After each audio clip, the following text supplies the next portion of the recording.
time has come. Why give your money away to people that don't need it? Morty needs the money. It's time to make it rain, bitches.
Morty's Diner.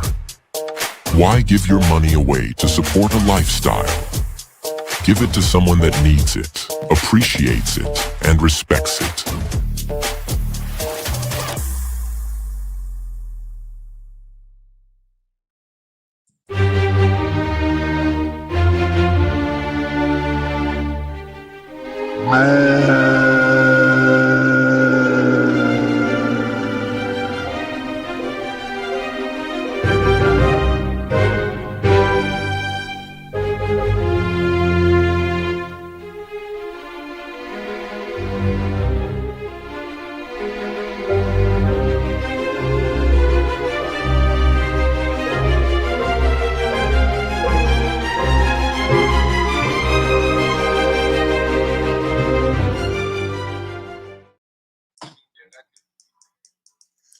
Well, hello everyone.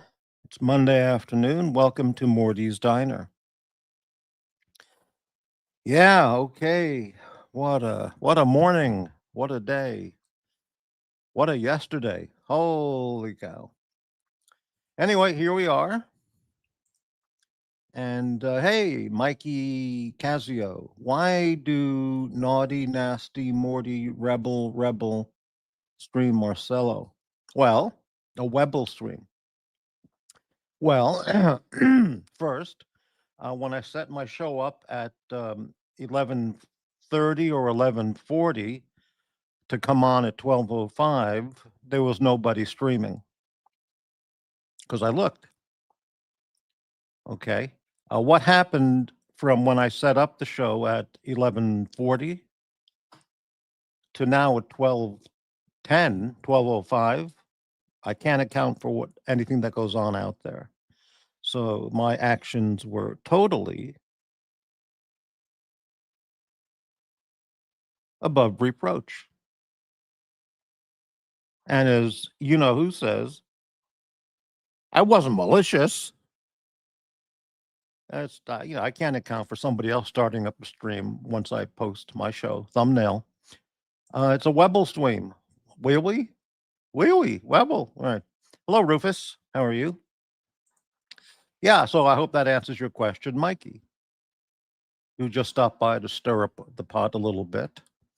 Anyway, all right. So it's Monday afternoon, and this afternoon show is entitled "Be Bullish, My Friends." Monday afternoon at Morty's Diner, and as you can see, Morty needs a portfolio. I don't have a portfolio. My entire portfolio is $12.50, which I'm probably going to sell today because having $1 of $1, not one share, $1 of a stock, this doesn't mean anything. I mean, it really doesn't. Even if it went up, doubled, tripled, I need money now, not 10 years in the future. So very good. Mikey, always got to stir the right. I see. That's your role here. Got it. All right. Well, I'm really tired. I had an incredible show last night. I think it was 6 hours. We had a super guest, Rufus. No viscountness, no misogyny, no hate, no face blasting. It was a great conversation. Really good. Hmm. And in case you want to know, for breakfast, I had 2 slices of Tillamook cheese, some shredded wheat, and a glass of orange juice. Now I'm having coffee. And that's the update here at Morty's Diner. I have no other content. I'm going to hang around. If things come to mind, then we'll talk about it. And we'll just hang out and relax. I'm going to put up the invite link. And as we go along, if anybody wants to hop on the panel, have a go at it, by all means. And oh, by the way, I did see when I was looking at YouTube an hour ago to set this up about, I saw Watch Nicholas posted a announcement that his channel has been demonetized. Oh, and it was like a 1 or 2 minute video he posted an hour or two ago. And he mentioned Tanzil and JB and or Lux. I don't recall. Actually, I don't remember. But something about Lux and Patel Philippe and all those people there. So check out the Watch Nicholas video. Poor guy. I mean, I wish I could help him, but I tried. I did my time. I tried. I really did. Anyway, so good luck to him. I hope it gets worked out for him. And in the meantime, we're here on the diner. We're here at the diner. Okay. Hello, one you. I'm on the wrong page. Okay. Where am I? When you got it. Good morning or good afternoon. And Rufus, yeah, I'm still on the call. All right, very good. Yeah, so I'm really my mind is really kind of foggy right now. It's like, whoa.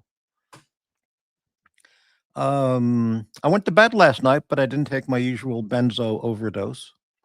So I feel pretty like, whoa, oh, Jesus, yeah. My head is like foggy. Morty, hello, system. Morty, can we please get back to the cute rodents? Thank you. To the cute rodents. What do you mean? I don't know what that means. Really, I don't. Can you describe that question a little bit more? A little more information, please. The cute rodents? Yeah, I'm sorry. I don't know what you mean there. Cute rodents. Sorry. Let's see. No,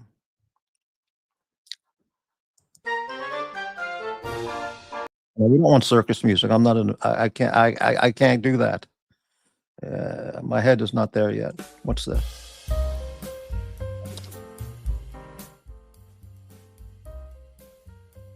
All right.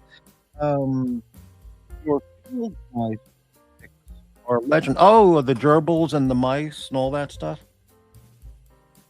Really, you like those? I don't know where they are. I'd have to look on my computer for those pictures.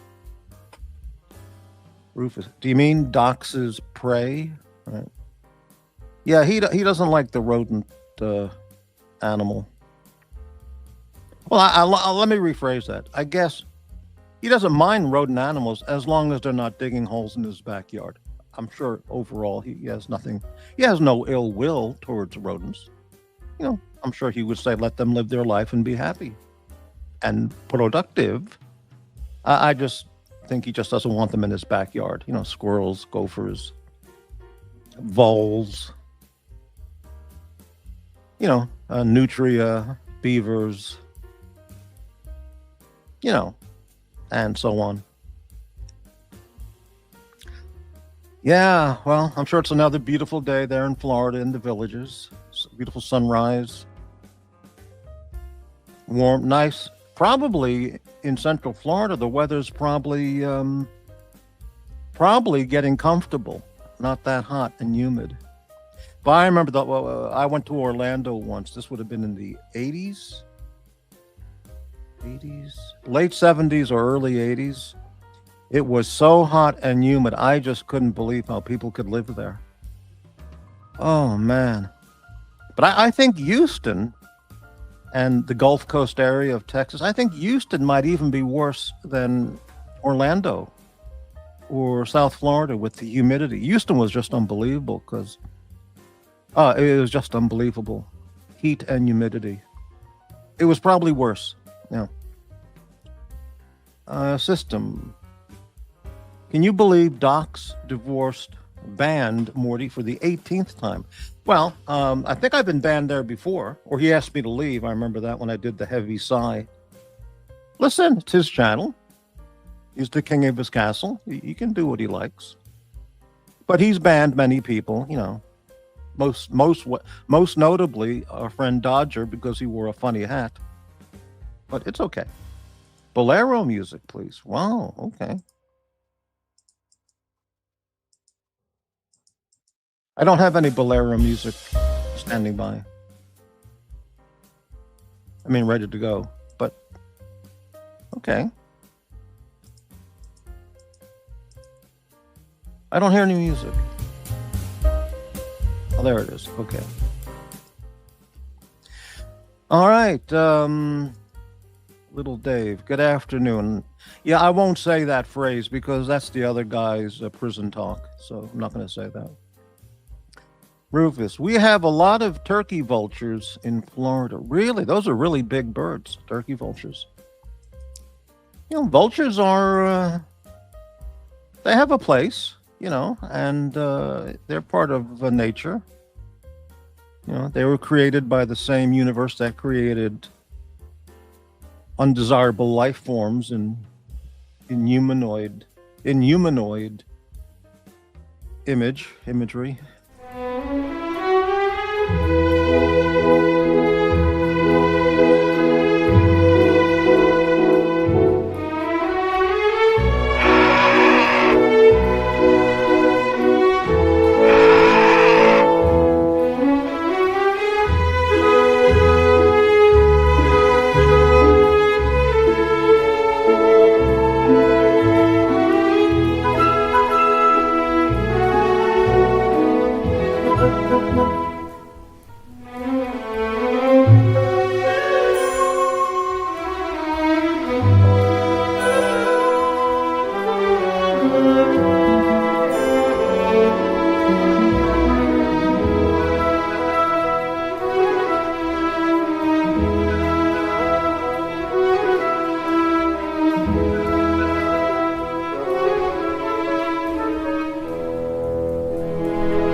Now, during that video, I just clicked over because Mikey Cassio said, why am I rebel streaming Marcelo, which I completely and properly in detail answered that it's not rebel streaming at all.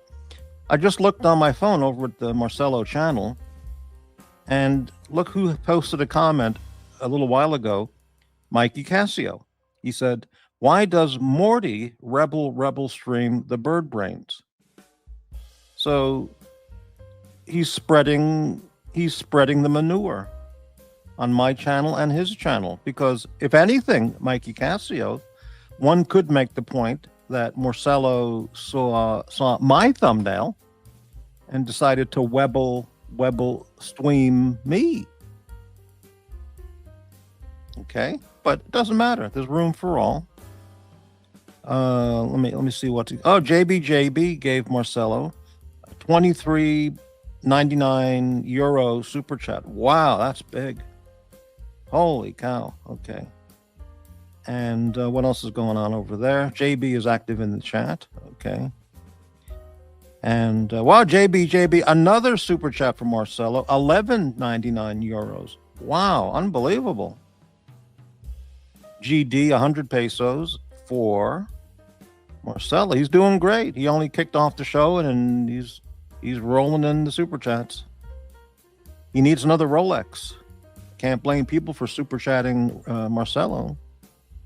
He only has a Meteorite Pepsi, a Le Mans, a Smurf, and a this and a that and a this and a that. So he needs more Rolex money. So good for him. Okay. Let's catch up on the comments here. Okay. Yeah, I'll get some Bolero music. All right. Let's continue on. Rufus, I had been banned by the Docs report. Oh, really? Why in the world would he have banned you, a fellow Floridian? He has subsequently banned me? You mean unbanned me, maybe?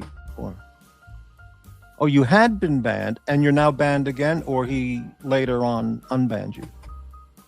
Why in the world would he ever have banned you, Rufus? Were you wearing a funny hat? Wow. Jimmy! Hello.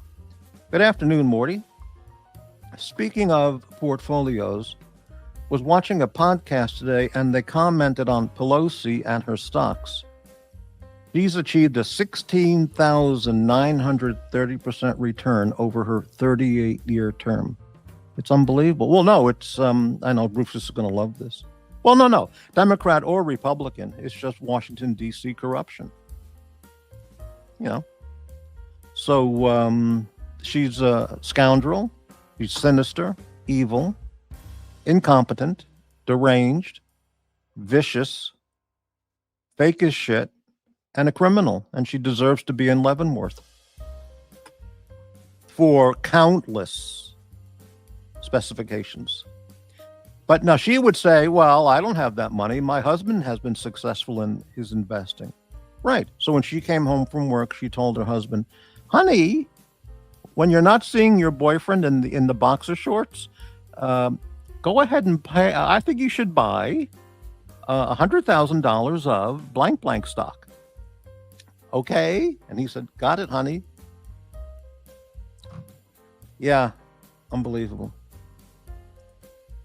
She outperformed the Dow during her time. Yeah, I mean, what about Hillary Clinton? Didn't she do that stock deal like 20 or 30 years ago? And she got like a 10,000% return in one day. She knew something like that. I don't remember what it was. Yeah.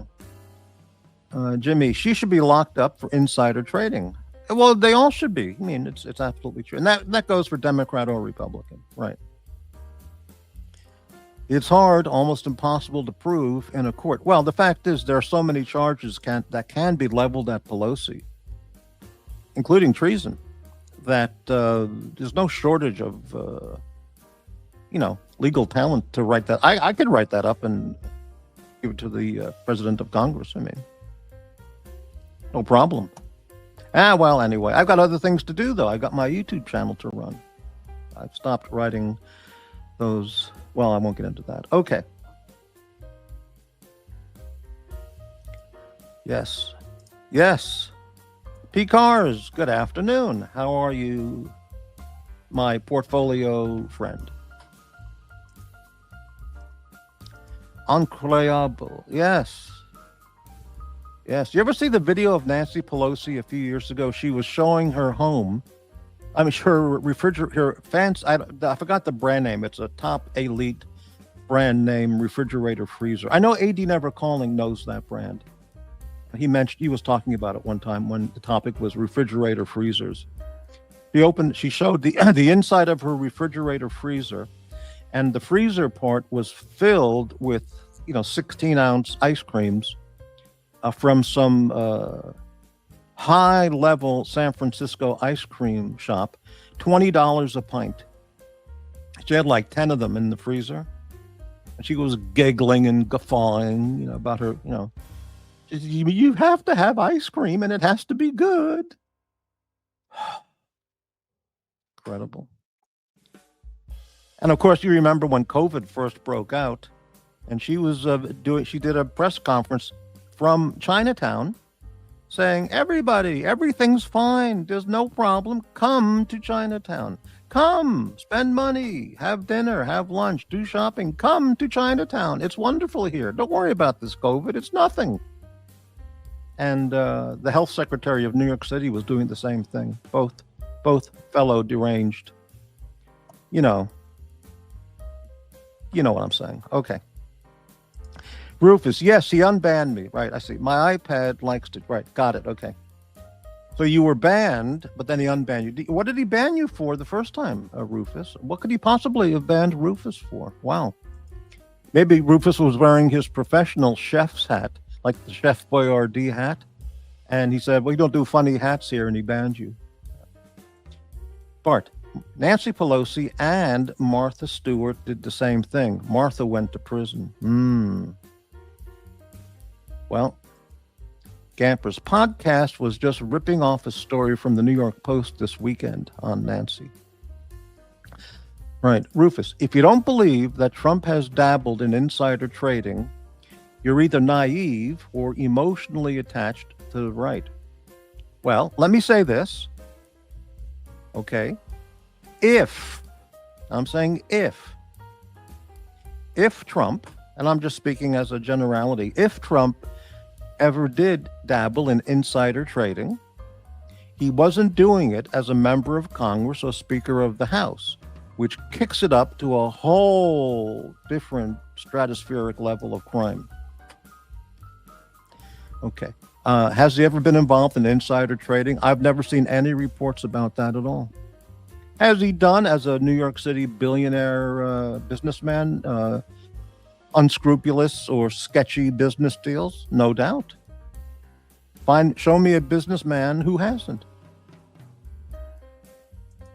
But you have to weigh the good with the bad. And the good from Donald Trump, compared to whatever bad they may be, it just eliminates it. Just makes it vanish. It just, boom, it's gone.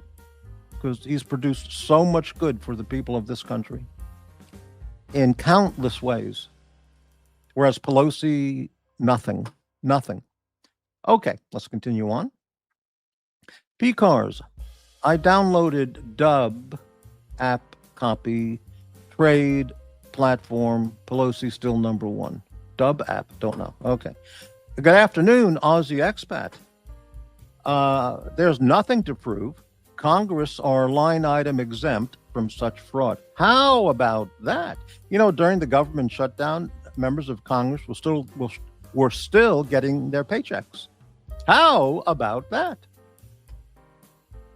Hey, Ozzy, let me just catch up on the comments, and I have something to tell you. Just give me 1 minute. And Breitling, same for you. I have a comment for you. Room for everyone. No such thing as a Webble stream. Just watch the stream you like. Well, the fact is, I posted my show first. So for Mikey Cassio to stir up the pot and say why I was rebel streaming Marcelo, the fact is, it's the opposite. If he had seen my thumbnail or not, I don't know. But correct. Little Dave, you can get Jenny's ice cream at Whole Foods. Oh, is that the brand that she has in her fridge?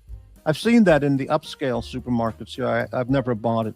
I did buy a brand of ice cream that's expensive called Alex, ALEC''S. It's like chocolate ice cream in a pint. This is half a year ago. It was disgusting. It was so thick. It was like disgusting. I mean, so I had to throw it out. It was inedible. I should have brought it back to the supermarket, but, it's disgusting. Never trust government. Correct. Jimmy, Rufus, the only counterpoint I'd give is that where would he get his info to insider trade from? Pelosi and others in government get info before we all do. That's correct. And P. Cars, thank you so much for the channel support. That goes to me building a portfolio. Like everybody has a portfolio. So I'm going to try and get a portfolio. Really. Thank you so much, P. Cars. But, let me continue. Hold on. What do I have going on? Why do I have the screen on? Shit. Okay. There we go. Let's go. Okay. What's Trump's portfolio? I don't know. It's out of his hands while he's serving as president. So, and I hope his family, makes as much money as they can because that's the American way. Oui. And he doesn't get money. There's never been any indication he gets money from the mayor of Moscow, the mayor's wife of Moscow, and Ukrainian corrupt businessmen, and Kazakhstani corrupt government officials, and corrupt officials from Singapore and around the globe, like Biden. I mean, that's never been ever demonstrated about Trump. So, okay, anyway, Rufus. No, he was doing it while president. All of those tariffs, all of those tariffs that kept being applied and then taken away. Come on. Show me the proof, Rufus. Show me a scintilla of evidence. And I'm absolutely open-minded if there's a point about something that I can be convinced of. I'm wide open to listen to it. Well said, Morty. Thank you, Jimmy. Rufus, Aussie, what was the trade that was good on those tariff announcements? Those tariffs are brought into the U.S. trillions of dollars. It's right into the U.S. Treasury. I mean, it's just magnificent. Yeah. Tariffs. Rufus, there were some interesting things going on with Crypto and his kids. Crypto and his kids. Who's Crypto? You know what? I think maybe one of the best Biden stories of his whole 4-year disaster was when they found the cocaine in the White House in the private residential section, which is strictly off limits to tourists, press. It was strictly family and staff quarters. The only people who could go there are Secret Service, the family, and staff. And they found that cocaine there. And then the Secret Service announced they were unable to identify where it came from. Now, that is a classic. That's a classic. Came from the crackhead son. That's where it came from. Okay. Jenny's ice cream for LA. Listen, don't ever buy that Alex ice cream unless you want to waste $10. It was absolutely disgusting. Anyway, Jimmy, like I said before, the left and right all profit from this, it seems. It's just Pelosi seems most brutal. Well, Joe Biden had this lifetime bullshit image of he takes the train to work. He took the train from Delaware to Washington, D.C. He was the poorest man in the Senate, the poorest man, the least wealthy man in all the halls of Congress. Right. Okay. I'm sure all the politicians, if they have knowledge, can dabble on insider trading. I'm sure it goes on all the time. Well, look at the wealth that the former bartender, AOC, has accumulated in just a couple terms in Congress. She went in as a bartender. I mean, that was her previous work, and now she's worth millions. Incredible. Aussie, crypto simply isn't regulated, and what do tariffs have to do with crypto anyway? I don't have an answer for that. 80% tariff on my Bitcoin? Well, that's like Democrats who want to, tax 70% of your salary, of your income. Price of gold up $100 today. Well, I don't have any gold in my portfolio. I don't own any gold. Thank you for the £2 super chat, Rich Mitch. Greatly appreciate that. Jimmy, I said nothing about tariffs and Bitcoin. Okay, before I forget, because Breitling is here and Aussie. So yesterday, on my 6-hour show yesterday, GD popped into the chat for a while, and he said, "Oh, did you hear that guy's show the night before?" And I said, "No, I avoid that show unless somebody tells me there's something interesting I want to check out, where they're face blasting me or that kind of stuff." And he goes, "Oh, Baba hopped on and he face blasted you with some real hate." I said, "Oh, really? Okay, well, that's fine. I'm not stifling his speech. Absolutely fine." So he says, "Yeah, check it out." So last night I found that guy, the Chicago guy. He had a 5, 6, 7-hour show. So I put it on like triple speed while I was doing paperwork and stuff. And then I heard where Baba came on, and he really didn't like the penance situation, making penance to reappear on my channel. And then, the blaster in chief twisted that story probably 5 to 10 minutes, just twisted it into something that it wasn't at all. The statement was, they're welcome back on the channel once they make penance. That's it. Welcome back on the channel means back on the channel. Chat panelist, chat member, whatever, commenter. But he dissected that and twisted it all around as usual. But anyway, Aussie and Breitling, there was Aussie Expat hate. Can you believe this? They were face blasting Aussie Expat on that channel last night, and the culprits are this Australian guy who does a lot of gonzoing in Sydney named JD. And for some reason, which I have absolutely no idea about at all, this guy JD has a real stiffy for Aussie Expat. He was insulting him left and right and ridiculing him, making fun of him. Unbelievable. And then Curly joined. I said that name. Oh, fuck. Where's my benzos? Oh, shit. I better take a double dose. I said that word.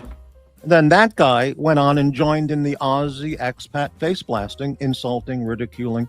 It's all from envy and jealousy, because Aussie is one of the finest people I've ever met on YouTube. He's highly educated. He's very smart. He's got it made. He's got a phenomenal family. Very intelligent. He can discuss anything. Do I always agree? No, of course not. Why would you don't always agree with anybody, even one's wife or girlfriend. But and people always compliment him about his hair. That's another topic, Aussie, maybe you've never seen on those channels. They talked about your hair a lot. He has the best hair. Oh. And that's because they're all repressed bisexuals. I mean, we all know this. But anyway, so they talked about Aussie, and Aussie, if you want, I'll look it up and get you the timestamps if you want to see how, what face blasting content these low IQ people talk about. Anyway, and Breitling, they picked on you last night too. In that segment, the blaster in chief was picking on you because he says, "Get a load of Breitling." This guy, he posts those comments on Morty's channel about. Which of course, those comments that you've made about the donors and the viciousness and all that, they're all correct. They're all precisely on target. Of course, he attacked you, Breitling, my friend. So if you guys want timestamps, I'll just go through it quickly and I can email those to you if you're interested. Yeah, I mean, just pathetic. Anyway, okay. Let's continue on. Rich Mitch, European Parliament. They talked about me for about an hour throughout that show. I was listening on 3 times speed, but yeah, about an hour. That guy just can't stop expressing his unrequited, suppressed love, infatuation with Morty. I don't know what else it could possibly be. I mean, I'm not that kind of guy, but absolutely amazing. Okay. Taco. Rich Mitch, come and take it. Jimmy, I'm stunned that a president who enacts tariffs to fight back at other countries that do the same may lose that ability because of the Supreme Court. Let's hope not. Oh, that would be a disaster if they tell him about he can't do the tariffing thing because he has just been performing greater than any president in the history of this country. I mean, it's absolutely true. And anything George Washington ever did, Trump could have done just as well, maybe better. It's true. Breitling, you know who the people are that profit off inside information. Just look at the response of government officials when they are asked if stock trades should be off limits to government in office. Well, you're absolutely right.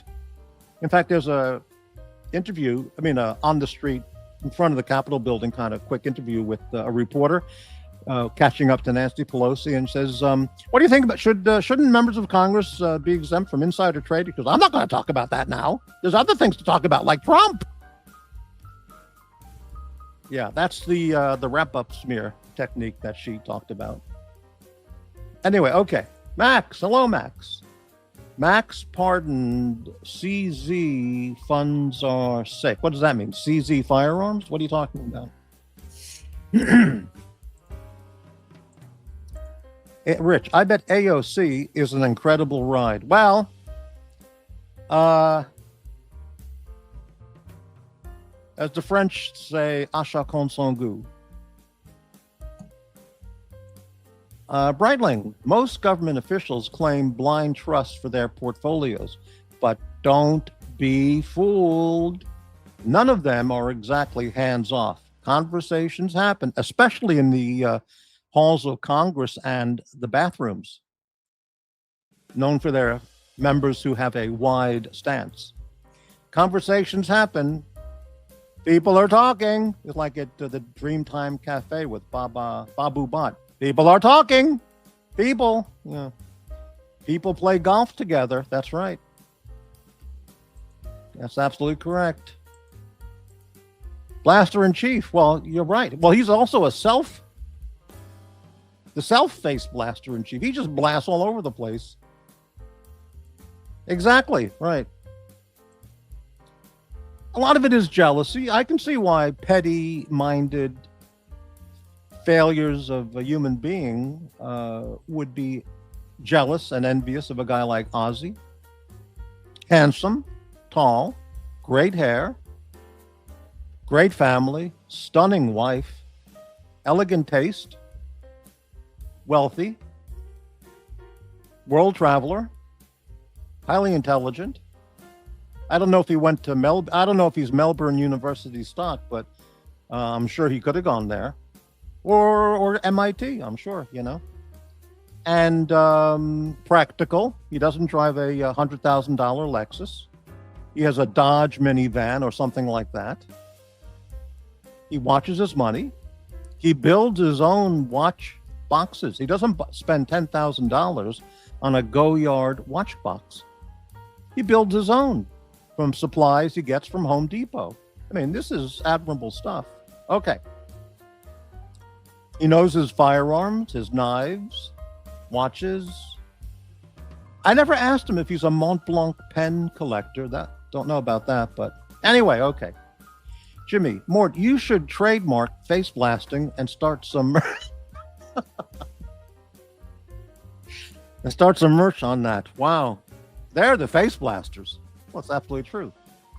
Oh, it's true. Just listen to the moron, low IQ social rejects on these channels. Rufus, Aussie Expat, myself, Breitling, and others. I don't know why we're here, because we're not members, we're not inmates at the state psychiatric hospital, Okay. Frankly, I'm raging with Aussie's hair.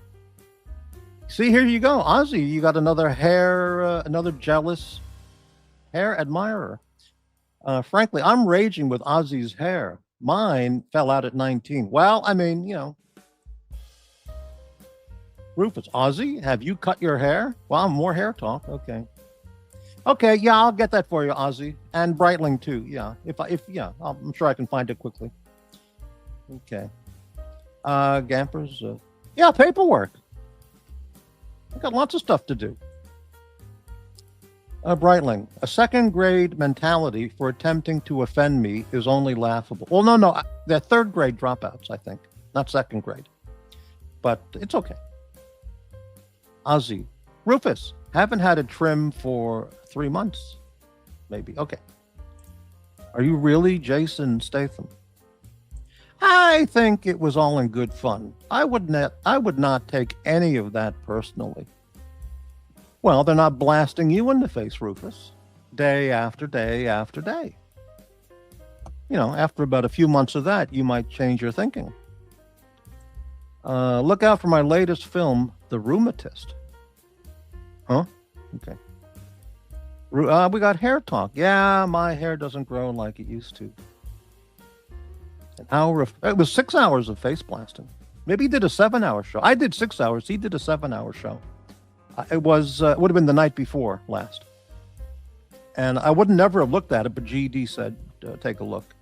Because Golden Baba was blasting you, which is fine. No problem. But I mean, everything the guy says, I'm going to talk about that as soon as I catch up on the comments. I want to ask the audience a question here.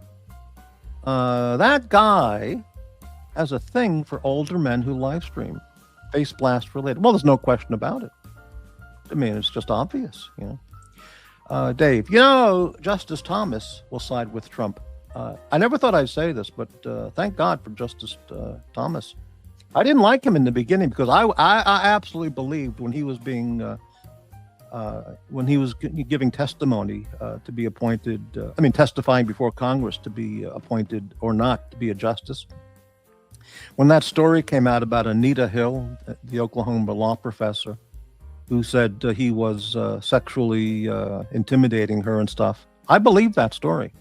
And I'll tell you why. Now, this goes back, 30 years? Longer? Or whatever. Anita Hill told the story that they were in the office where Clarence Thomas was the boss. And he said, and then she testified to this and to the congressional committee, voting on Thomas for justice. And she said he walked over to a can of Coke on one of the tables there, on one of the desks. And he turned around and said to everybody in the office, including her and the other ladies, hey, whose pubic hair is this on my Coke can? Or whose pubic hair is this on my can of Coca-Cola? Now, when I heard that, I was convinced he had said that. And I'll tell you why. Because that is exactly something a guy would say. Exactly what a guy would say. And a woman would never come up with something like that. For office joking around. A guy would say that. A woman would never. So I don't believe Anita Hill made that up or she was coached. I believe he said that. Based on just my own opinion. Because a guy would say that for sure, Okay. Jimmy, I bet face blasting is rampant in congressional bathrooms. If you only knew. With Jerry Nadler and who was that guy from Massachusetts, that out and out, they, them, what a despicable bastard that guy was. And gay is all can be. What was his name? He served a long time in Congress and he was openly, I can't remember his name. He was disgusting and despicable. Breitling. Penitentiary slang is only offensive when in the clink, not so much on YouTube.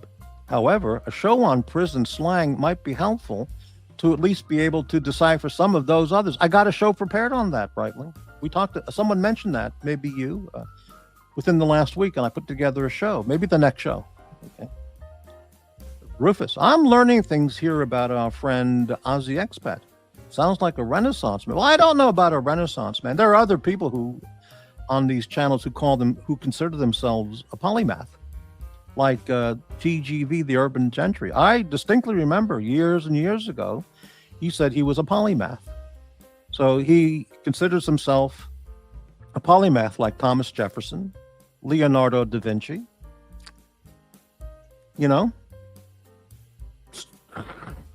Can't make this up. It's absolutely, he said that. Not a polyglot, a polymath. That's what he said.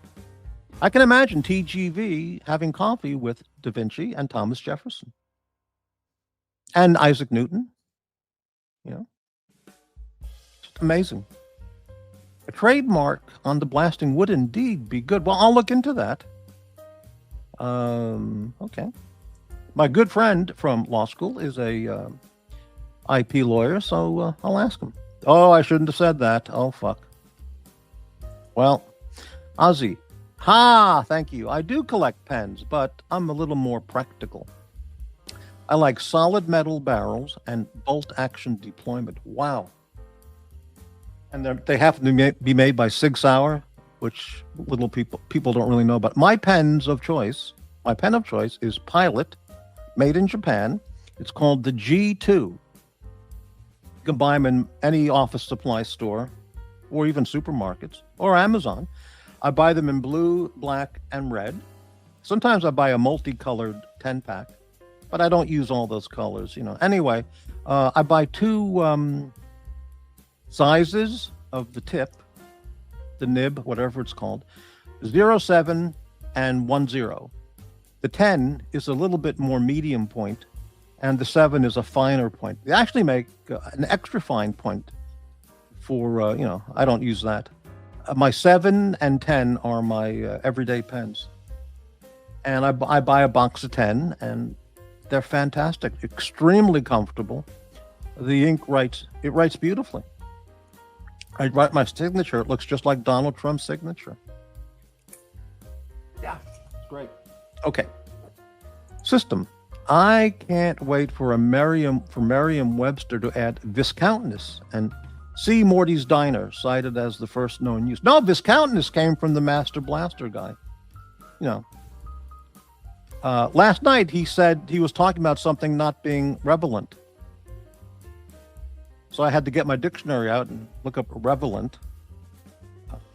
Even though I am a pseudo intellectual, I couldn't find a definition for relevant, but it's okay. Morty's heading for fame. Barney Frank, that's it, Loose Tooth. Barney Frank. I had a collection of pictures of him when he was in office.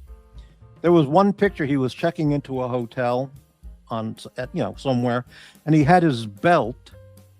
I might still have it somewhere deep in my photo files. He was checking at a hotel front desk, and he had his belt tied around his neck, and he was standing next to his boyfriend at the hotel. And this was an active member of Congress, a sitting member of Congress, just a disgraceful pervert, deviant. Rachel Levine, same goes there. Brightling. Jimmy, upvote for Morty. He kindly engages the chat and punches. Oh, I always do. Right. Don't forget our boy, Benjamin Franklin. All right. Well, what's wrong with Benjamin Franklin? Look, if you were in France, surrounded by beautiful ladies, beautiful aristocratic ladies, all wearing Patek Philippe's and Breguets, wouldn't you be enjoying yourself too? You'd be a single man, wealthy. An American, something novel for the ladies to meet. A scholar, an inventor, businessman, a printer, a polymath. You'd have a good time too. And he wasn't going for the lady boys. He was only meeting the ladies of the court. Morty isn't a face hugger. I don't know what that means. And don't forget Aussie's eclectic taste in film. Oh, really? I don't recall that. Okay. G2 is a classic. Oh, you know the pen. Yeah, I think they're like 10 for $10 or 5, probably 5 for $10, or on Amazon, maybe 10 for $12.99 or something. They're great. That is my pen. I just don't see any reason why I would have a Mont Blanc pen. Even when I was a younger guy, why would I want a Mont Blanc pen? It's just something else to lose. Gampers. Arnold just said he only wants Running Man remade. How do we get from the pens to Arnold? Running Man. I put that on my list after talking to Aussie a month ago or so. I haven't watched that yet. Rufus, I'm a fan of the Papermate Ink Joy Gel 0.07. Papermate, okay. Yeah, I don't think I've used that one, but good enough. Yeah, Ben Franklin, great. Ladies are a worthy subject for a polymath. Absolutely, right. Ben Franklin, when he was seducing the women at the Versailles Palace, while he's making love, he could be telling them all about the secrets of electricity. Wow. And Patel Philippe, a $2 super chat. Thank you so much for the super chat. Absolutely right, Patel. Aussie, clicker pen is not good to keep in a pocket. Well, now that's actually very interesting, because a click type pen, like my pilot pens, those could leak into a very nice suit or dress shirt. That is an excellent point. So a Mont Blanc type pen, which has a cover, that whatever you call it, the top that you have to take off to expose the pen tip, does make a lot of sense. Okay, now that's a very good point, Ozzy. I hadn't thought of that. So, yeah, very good. Okay, but for a clicker, the Zebra, I've seen that somewhere, I don't remember. The Zebra F701 steel barrel is okay. Okay, I have a question for the viewers. We have 22 viewers out there. Thanks very much for watching the show. And please consider giving the channel a thumbs up or a thumbs down. Okay? Because that, I don't know what it does, but everybody says that, so I say it too. Morty, when's the last time you wore a full suit? I can tell you, 5 years ago. 4 or 5 years ago. And probably, yeah. 4 or 5 years ago. That's it, yeah. That was one time, maybe 2 times that year. And a couple years before that, a few times, and that's about it. And then before that, I don't remember. Yeah. So anyway, so I was watching that show, you know, with those people last night after GD suggested checking it out. And it was just, so I want to ask the viewers what you think. It was just one distortion, one lie, one misstated fact, if that, you know, makes sense. One absurdity, one misleading story, twisted. And of course, the gullible lemmings, they suck it all up. And they pay for it, you know, with their super chats. Would the viewers be interested in me doing a clip show, like those other people, you know, do, the other channel people, playing the clip and commenting stopping and commenting every 10 seconds on, well, that's not true, and then tell exactly what was true or is true, or stop and go, face blasting, stop, oh, hate, listen to that hate. Would that be of interest to viewers of this channel? Playing other people's content, stopping every 10 seconds, and commenting on the inaccuracies, the viscountness, the hate, the deviancy, the perversions, and so on. Would people like to see that on this channel? So that's out there for discussion. Okay. Nobody hopping on the panel. That's just as well, because as you can see, I have nothing to talk about.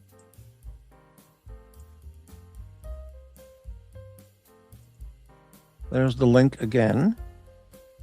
And Rufus, oh, so kind of you, $1.99 super chat. Thank you so much for the channel support. Yeah, okay, very good.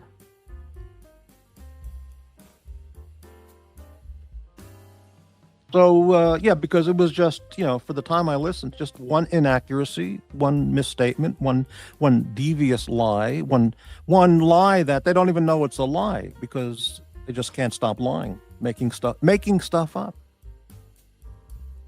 So, anyway, but that goes on for years with those other people. Okay. Campers, deviancy and hate are too subjective, but inaccuracies should be pointed out. Pull up the clip. Okay, there's one vote. Pull up the clip. Okay. But now that's going to be at a very big risk, because if I do that, I'm going to get analyzed and massive face blasting from those people. But we'll see how it weighs off on the balance of if I get support for that. Loose tooth, yes, but you got to be ready for I only react face blasting and streamception. Well, yes, correct. Little Dave, I think you should do a response show using the clips. Well, I have thousands of hours of content saved up from screenshots and clips, you know. So that would be a whole change of direction of this channel, which could wind up in disaster. But I'll think it over. Thanks, Dave. Hello, Aussie Expat. Welcome. G'day. How you doing? Great. Let me just read this last comment. Darth Diggler, I was thinking about you today, Morty. Really? I was thinking about you too, Dirk. Not in the pound you in the ass way. Oh, okay. I'm glad to see that. But I was thinking it is refreshing that you do your own content. You see, that's absolutely correct. I do my own content. Sometimes it works. Sometimes it doesn't work. But not every joke Johnny Carson told in his monologue worked. Some were great, and some just fell flat. Now, I hear the haters now saying, did you hear Morty comparing himself to Johnny Carson? What an egomaniac asshole. But that wasn't the analogy. But yes, it's correct. They do nothing of their own except they are original Face Blasters. That part's correct. Thank you, Dirk. Okay, Ozzy, what's going on today? Oh, not much. I thought I'd come on and you talked about pens. Oh, and, yeah. I do like pens. But as I said, it's more practical than anything. It's not about luxury, quote unquote. Although it is a pen is a luxury these days. No one really needs one. Well, I mean, I don't know. You have to have one pen at least for something. Well, I mean, anyway, you need the pen. They'll provide you the pen, and then you're holding some crummy thing that's been through 1,500 people's hands. You go to the bank, they'll give you a pen, right? Okay. You go to the post office, they won't give you a pen. They used to do that. They don't have pens on chains anymore. You have to have your own. Oh, pen. Right. Yeah. Okay. So my choice of pen you got a comment there? Yeah, little Dave says, can it get any worse than it already is? It always gets worse. Okay, yeah, Ozzy. So my choice of pen is this brand on Amazon called Bastion. I don't exactly know anything about the brand, but they do these steel and titanium and aluminum pens that are, very unobjectionable in terms of design. Right. It looks like a jotter, but not quite as elegant as a jotter. But the seam, you can't even see where it is. But yeah, This is actually, look at this. Look. You see that? It actually does open up. It's just magnificent machining. Like I cannot feel it. You can't see it. You can't feel it. The engineer it just looks of like that pen, the design engineer, may have been a Melbourne University graduate. Right. Very possible. I'm from RMIT, not Melbourne. Oh, right. Okay. Depends whether you think that's better or not for engineering. Do you say RIT? Is that what you said? Royal Melbourne Institute of Technology. Oh, I thought you meant Rochester Institute. No. Royal Melbourne. Okay. Anyway. Okay. Yeah. But yeah, it's a pretty innocuous brand. But what I like is that it has this bolt action deployment. Bolt action. Look at that. Yeah. So it cannot sort of accidentally, click open and then stay open in your pocket, ruining. It's kind of like a thumb safety. Yeah. Yeah. So I like that a lot. I mean, I like clickers, but you can't have a clicker in your pocket, really. No, I hadn't thought about that before, because why would I have? But you're absolutely right. Yeah. Yeah. And then the only other alternative is something with a cap, but there aren't that many pens with a cap, honestly. A cap. That's well, Mont Blanc pens and all those designer pens, all the luxury pens. Do, but they tend to have clips that are very delicate. Mm-hmm.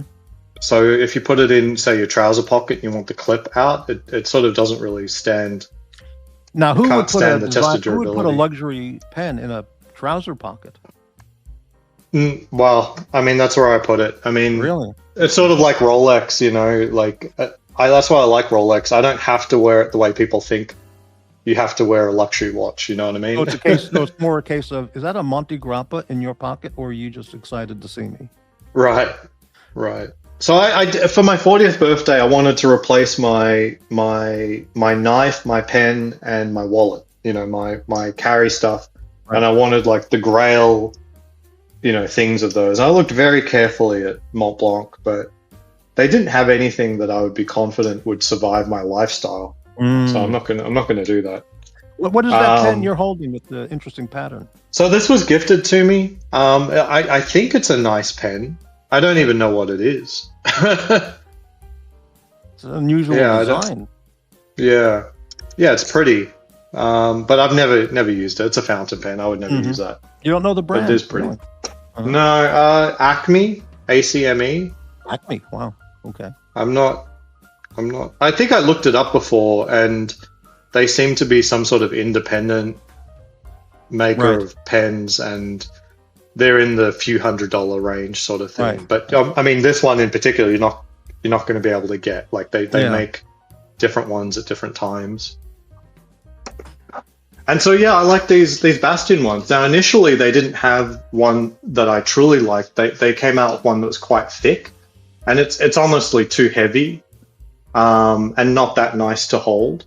Mhm. But about 2 years ago they came up with these slim profile ones, and they're very, very good. I'd say they're the best pen for me.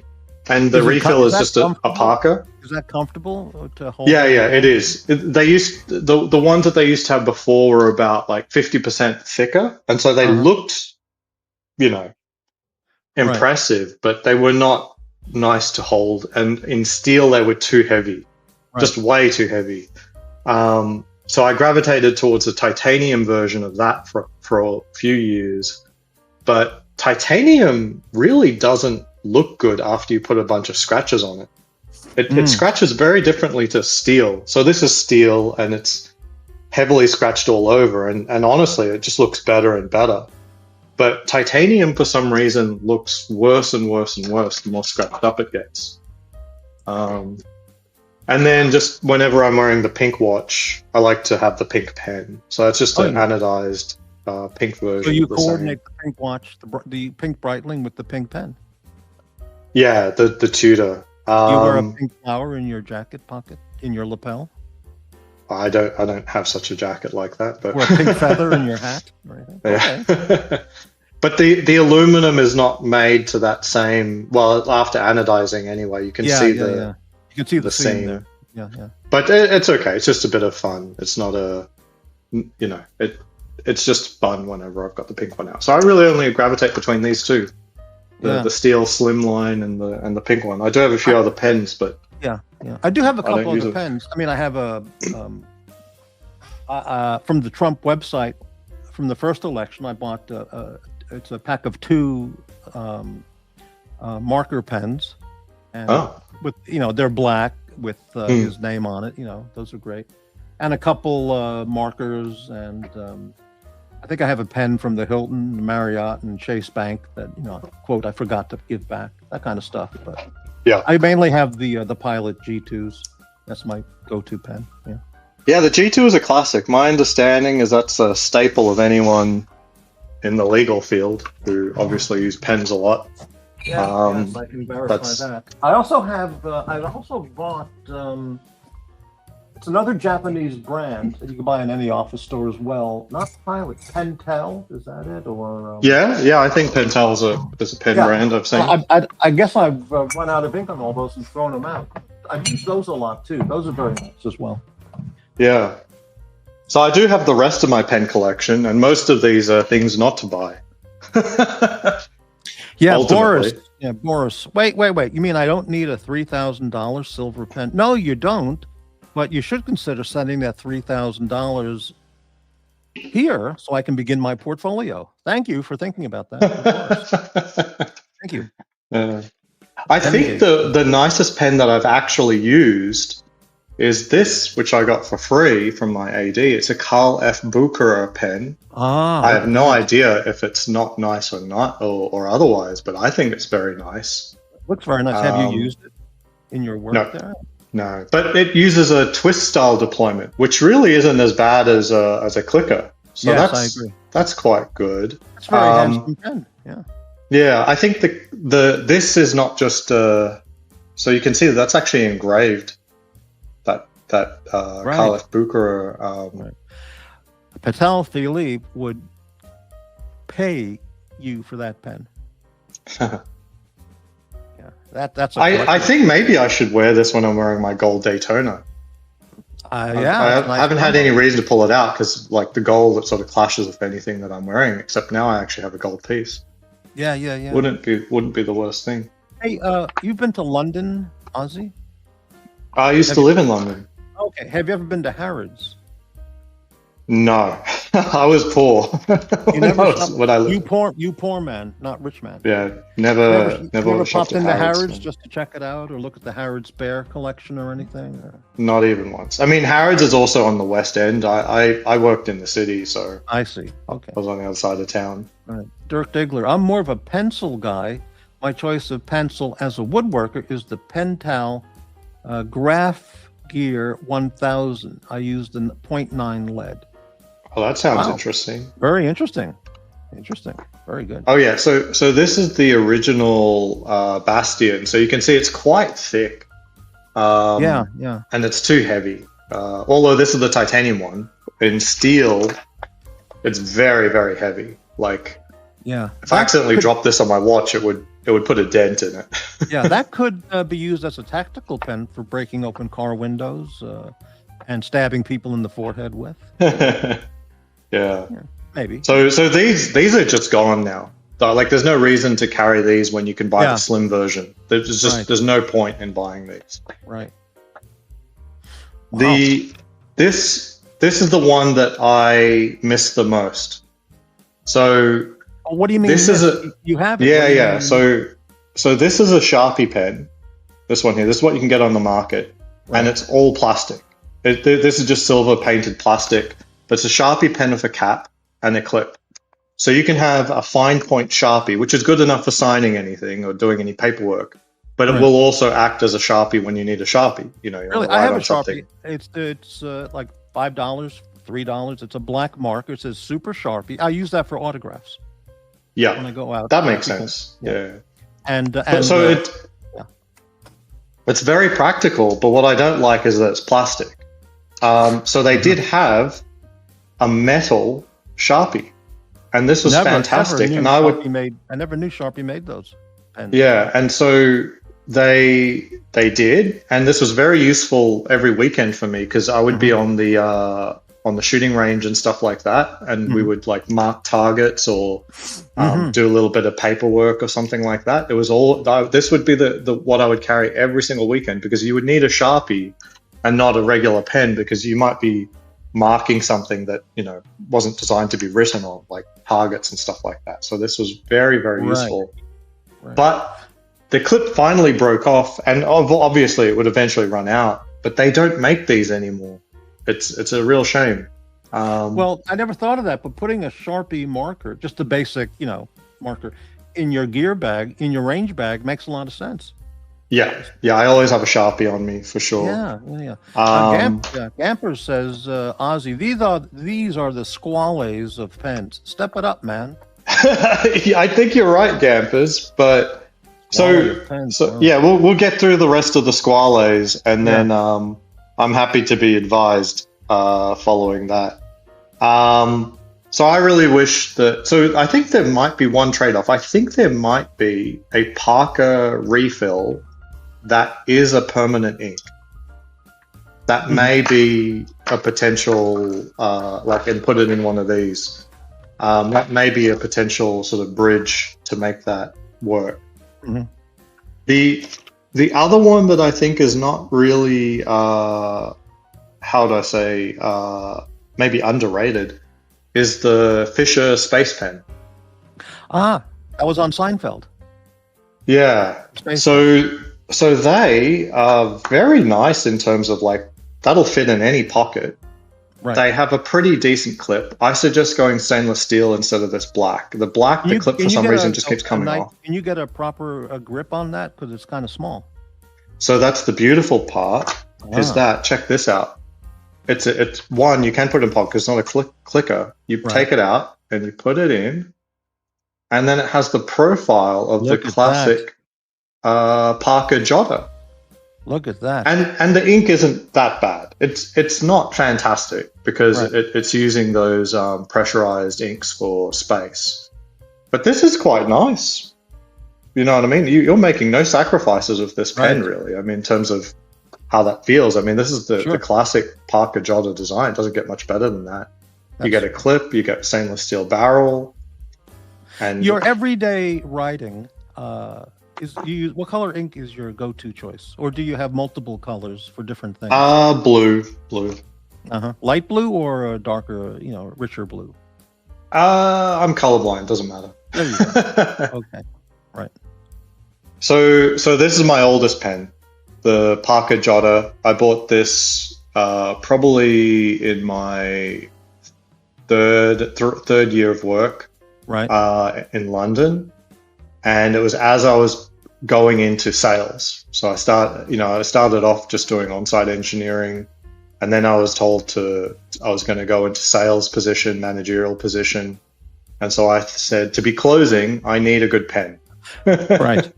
It makes sense. And this was it. And this is pretty inexpensive. I think it was like £13 or something like that. But it Now, does where have the did you buy that? two-tone. When you were in London to buy that pen for your new position, where did you buy it? Because you It didn't. was go just to a Harrods. station. No, it was just a stationery store. Oh, I see. Yeah, it was just a stationery store, and So it didn't occur it's to a you to lovely go to pen. So it didn't occur to you to go to Harrods and buy a Mont Blanc or something? Or? No, I was still poor. Right. You poor man. And this is nice. I mean, anyone should not besmirch a Parker Jotter. I mean, right. Especially one made of premium materials, made in England. Thank you. Very good. Nice. I there's nothing really to say, but I would say that this whatever this is, the machining is now much better. I mean, the Parker Jotter, you can see where the seam is not super clear, but I mean, it's pretty clear. Yeah. And I can feel it. I can feel it with my thing. I mean, it's not a big deal, but clearly, after seeing that what's possible, it would be cool if this was slightly better. But this costs about, even today, I think you can get this for about a fifth of the cost of one of these. Right. So, yeah, the Parker Jotter is still amazing, but I can't continue. Like, just the clicker, keeping this in your pocket, it's not good. Not a good idea. A Parker Jotter, is that something Office Depot type store would have? 100%. They should. Okay, Yeah, it shouldn't be that crazy or exclusive. The last couple, the Zebra F701 that I talked about.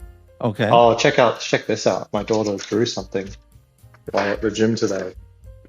That's really good. Getting ready for Christmas. Well, she's just putting the color on it. Oh, I see. Right. Yeah. There you go, Maddie.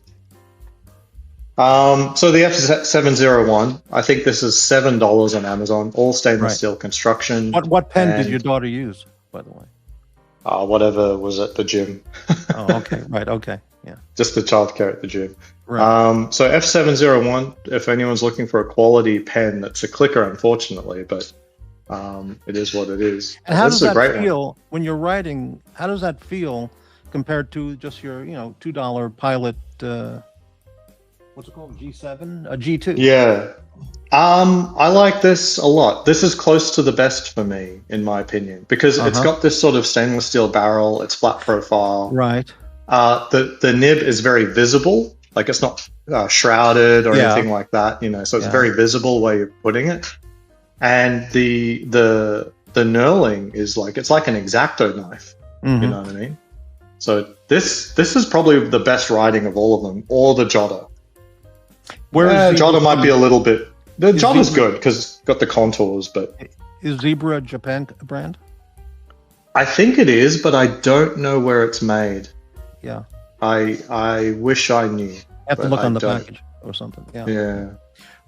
Biff Helms, hello. He says NASA spent millions of dollars developing pressurized pen for space flights.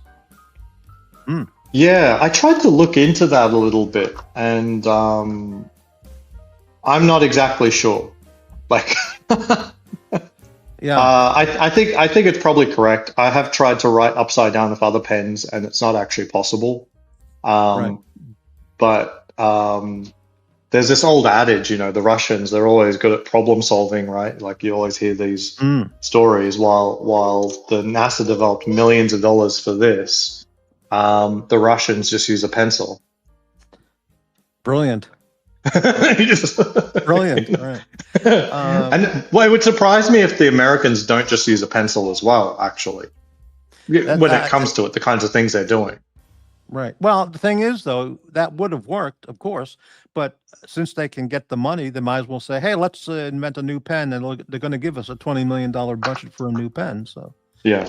You can't turn that down. Bart Simpson says, I have a few platinum brand made in Japan fountain pens with gold nibs. Wow. Not that expensive, maybe 175 each. Wow. Okay. That's interesting. Mm-hmm. The last one I'll show, and this is definitely another one where I say do not buy this. This is a Gerber quote-unquote tactical pen. Yeah, right. And it's heavy, and it's got all these weird gouge out patterns and stuff. And then So it's that's got a good for window. gouging out somebody's forehead or breaking a window or... Yeah, potentially. It's got a glass breaker nib. So that's not the ink. The ink is that. Right. But it's almost impossible to write with this thing because the nib, if you write with the glass breaker down, your nib won't touch the paper. Right. And then if you write with the nib up, your eyes are sort of like, they're going funny because you can't see the ink. You can only see the thing.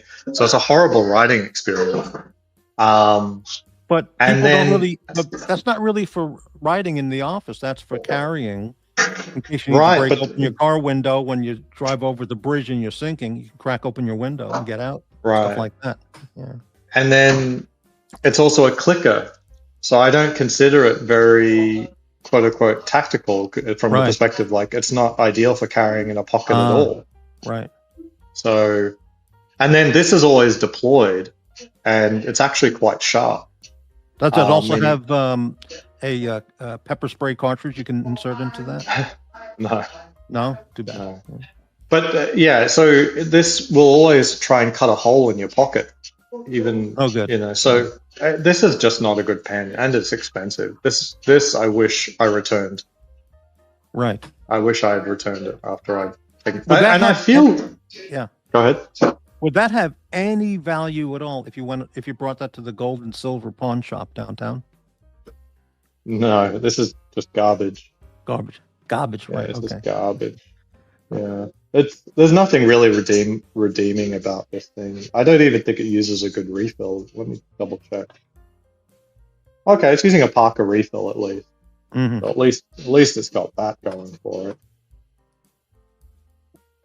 So the finest pen you have is that fancy patterned one, or the Bucher pen. I'd say the Bucher. Yeah, I'd say the Bucher, and that was just a elegant. freebie. So I don't know. I think for signing contracts and business things, that would be a great choice. But I'm not a pen guy. I don't know. I think it would be, and it's also not a brand that you always see. So, I think that's a nice thing too, potentially. Which would you rather carry, the Bucher pen or a BMW pen? Bucher by far. Absolutely. Right. Yeah, I don't like that. If there is a BMW, well, there would be, but yeah. Right. Yeah, there would be, but by far. Developed the AG7 pressurized pen based on NASA research. Okay. All right. And I saw old advertisements for Fisher, and they really, they went to town on trying to sell this watch as being the space. Mm-hmm. It is a space pen. I mean, it's not unfounded. It's founded for sure, but the space pen came out in the 70s. I remember advertising for that way back. I'd be surprised if it didn't happen in the 60s. Maybe so. I mean, with the Gemini program and all kind of stuff. It was a long time ago. Yeah. So almost everything I've showed, like apart from that first one, I would say don't buy them. Just go straight to the Bastion Slimline. That's the best now, Mrs. one. Expat, what's her go-to everyday choice of pen? She doesn't do pen, but at a restaurant I normally pay the bill, and the other time where I'm looking at using a pen is the bank, and so Mrs. Expat doesn't go to the bank that often. Right. Her assistant does all the signing. Right. Got it. Yeah. So you have no interest in buying $1,000 Mont Blanc or anything, really? I'd do it if it could beat the Bastion. I mean, like for example, for sure, the Carl F. Bucher is nicer in a way, but I don't believe it will hold up in just regular use. Just me taking it to the range and wearing it in my pocket here and there. Right. And the Mont Blancs are very big. They are, yeah. They're very big, which, it's good for spectacle, but it's not very practical. Yeah. John Swatch, Aussie, as someone who can fire, how do you suppress the almost primal urge to continue to earn and stack, stack, stack? I don't know what he means. Yeah, that's a good question. Yeah, so what he's saying is financially independent, retire Oh, I see. early. Right. And look, in my last year of work here, I was earning a lot of money.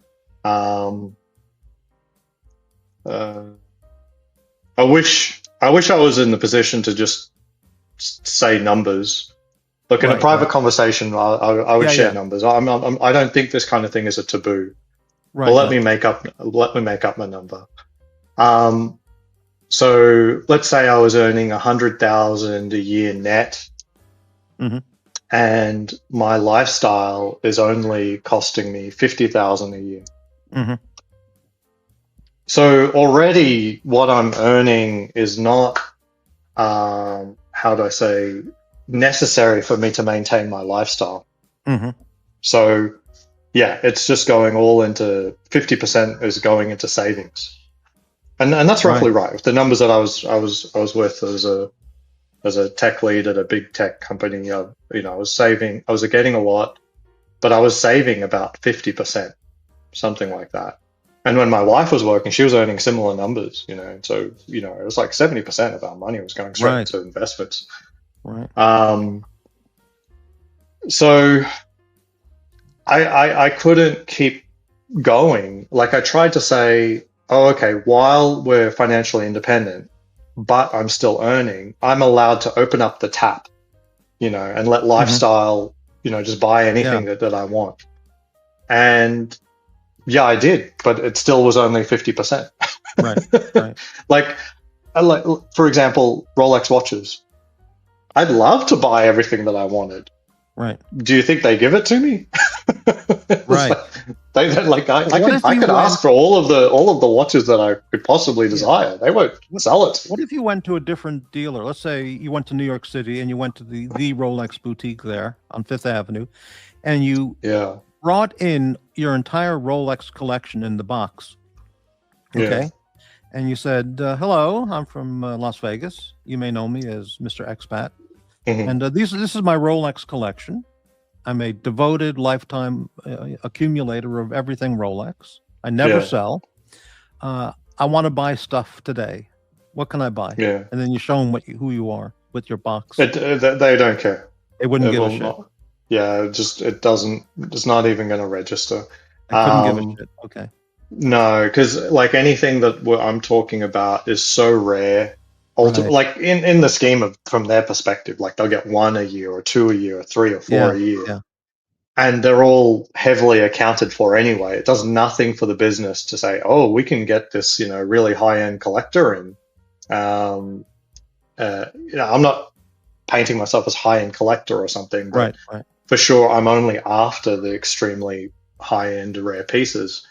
So it doesn't do anything for their business to do that. And I've talked to them about this before. Be even less effective than bringing them a dozen bagels with cream cheese.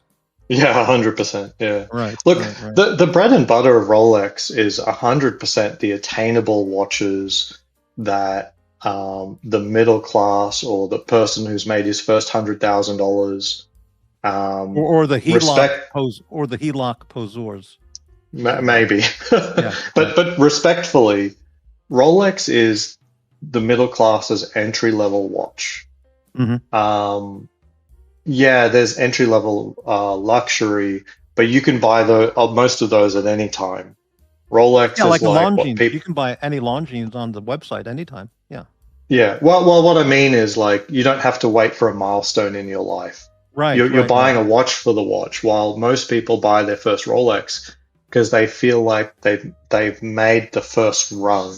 You know what I mean? Like you banged your first Japanese porn star, and that would be quite an occasion. That's a landmark. So go to the Tokyo boutique and get something great. Yeah, that would be certainly it. And then from there, they build the relationship. They buy half a dozen watches over the next 10 years. This is the story that makes Rolex the majority of their money. They don't make the majority of their money for the handful of watches that they produce each year that are above six figures or near six figures. It's just, for sure, that's an important part of their business, but they really want to saddle those. Like they try not to sling those out to the ADs too much, like the really undesirable six-figure pieces. So most of the six-figure pieces that go out are the ones that will sell and are very desirable. Yeah. Yeah, they just don't need someone like me. I've talked to them about it. I was like, so they had a position in the store. They hired someone who was like a client relationship manager type thing, and their whole thing was to bring in super high-end clients. Right. But the problem was, like, they bring in like a truly high-end client, i.e. super upper middle class.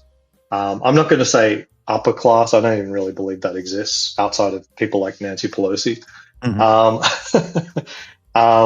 So trying to bring in these very high-end clients, very mature clients in the luxury space. And the problem is they can't do anything for them. It's like, oh, you brought me another client that wants a platinum Daytona. Thank you. We already have 500 of those. Yeah, right. Yeah, so really where Rolex needs to make sure the pipeline is strong is the people who have a luxury watch, not necessarily a Rolex, a first-time Rolex purchaser.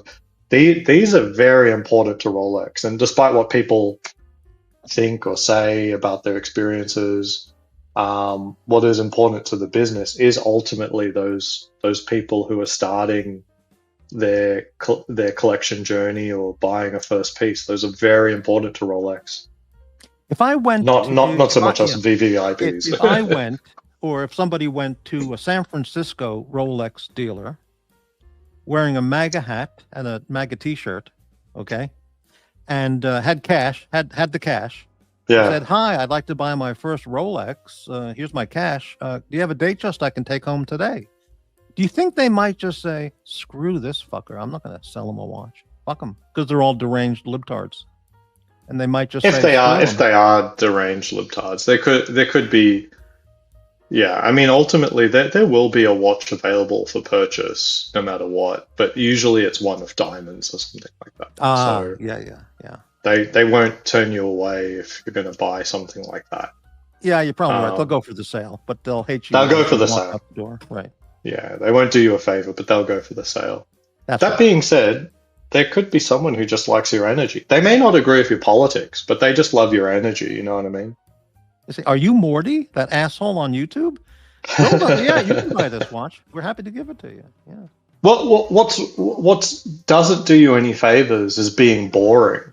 Ultimately, being nice is fantastic. Being a jerk is completely awful. But being boring, and I'm not telling anyone that I'm super interesting or anything like that. But I'm saying that I think just being an interesting and nice person will get you very, very far.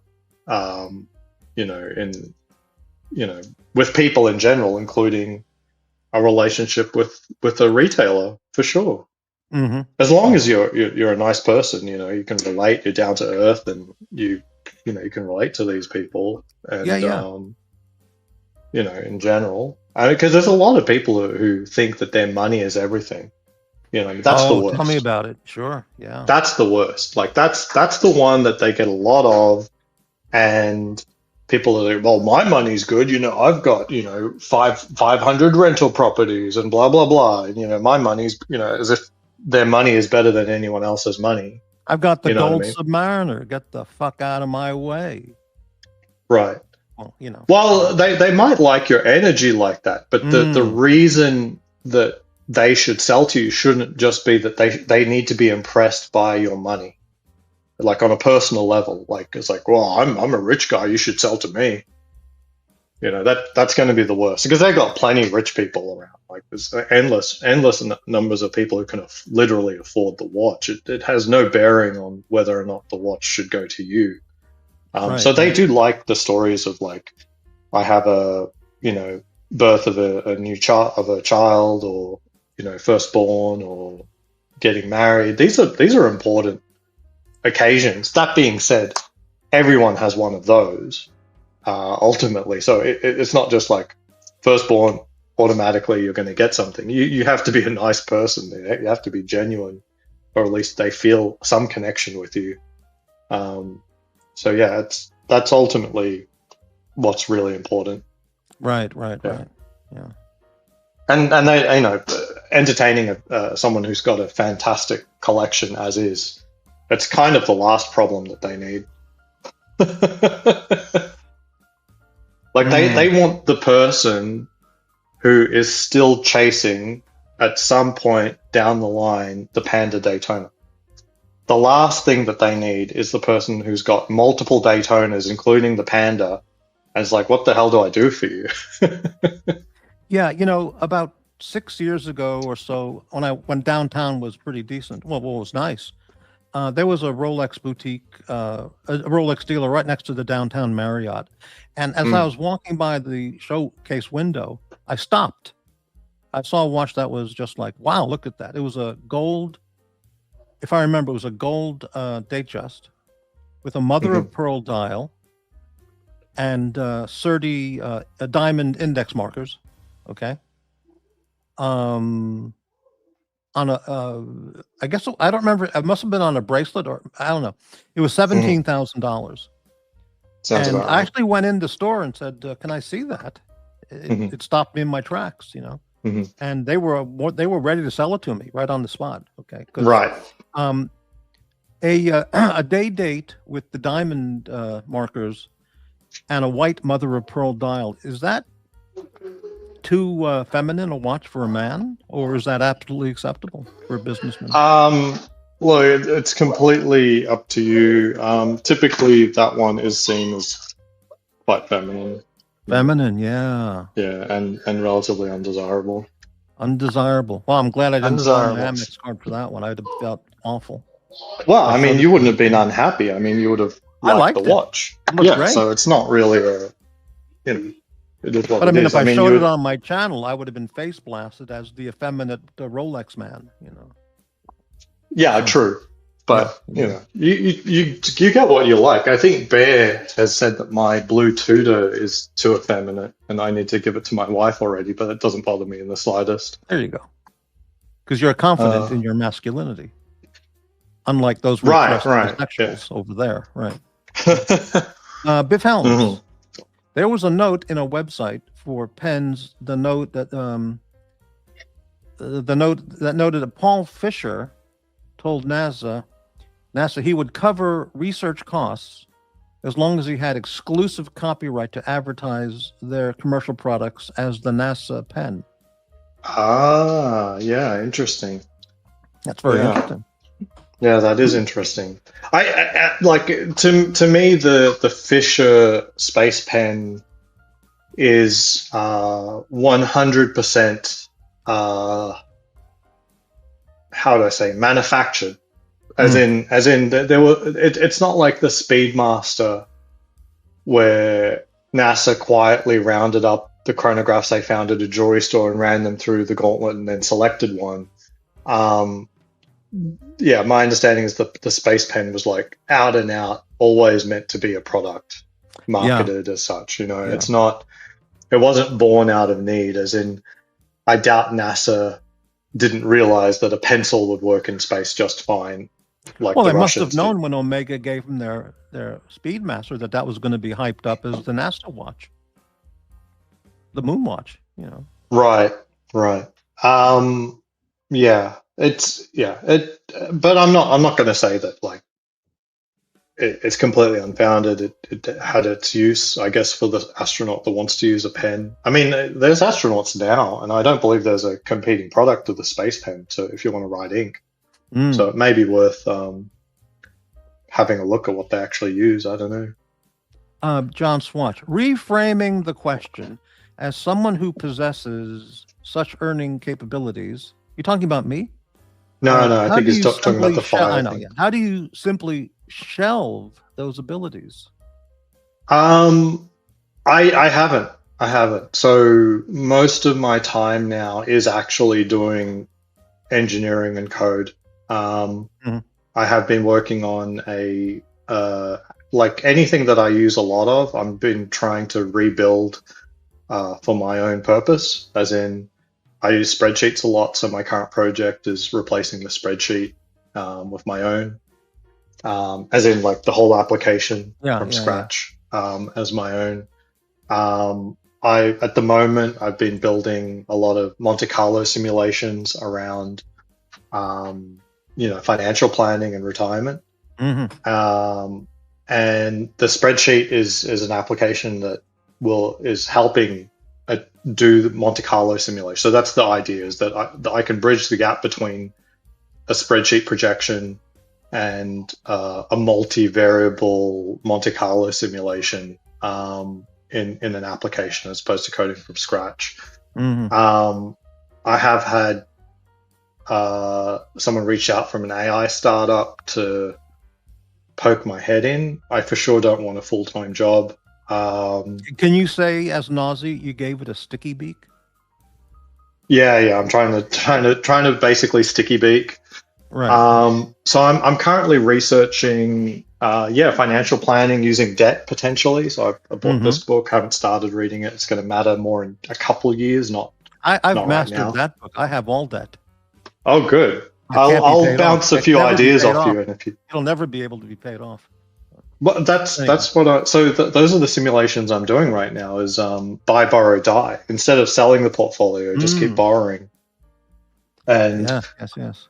In my current simulations, it shows a few interesting things. Like number one, it's hard to create a problem in your first few years of doing it, because it's just not enough money. It's not enough debt to get dangerous in the first few years. It's a problem that starts creeping up in the 10 or 20-year range, closer to the 20-year range than anything.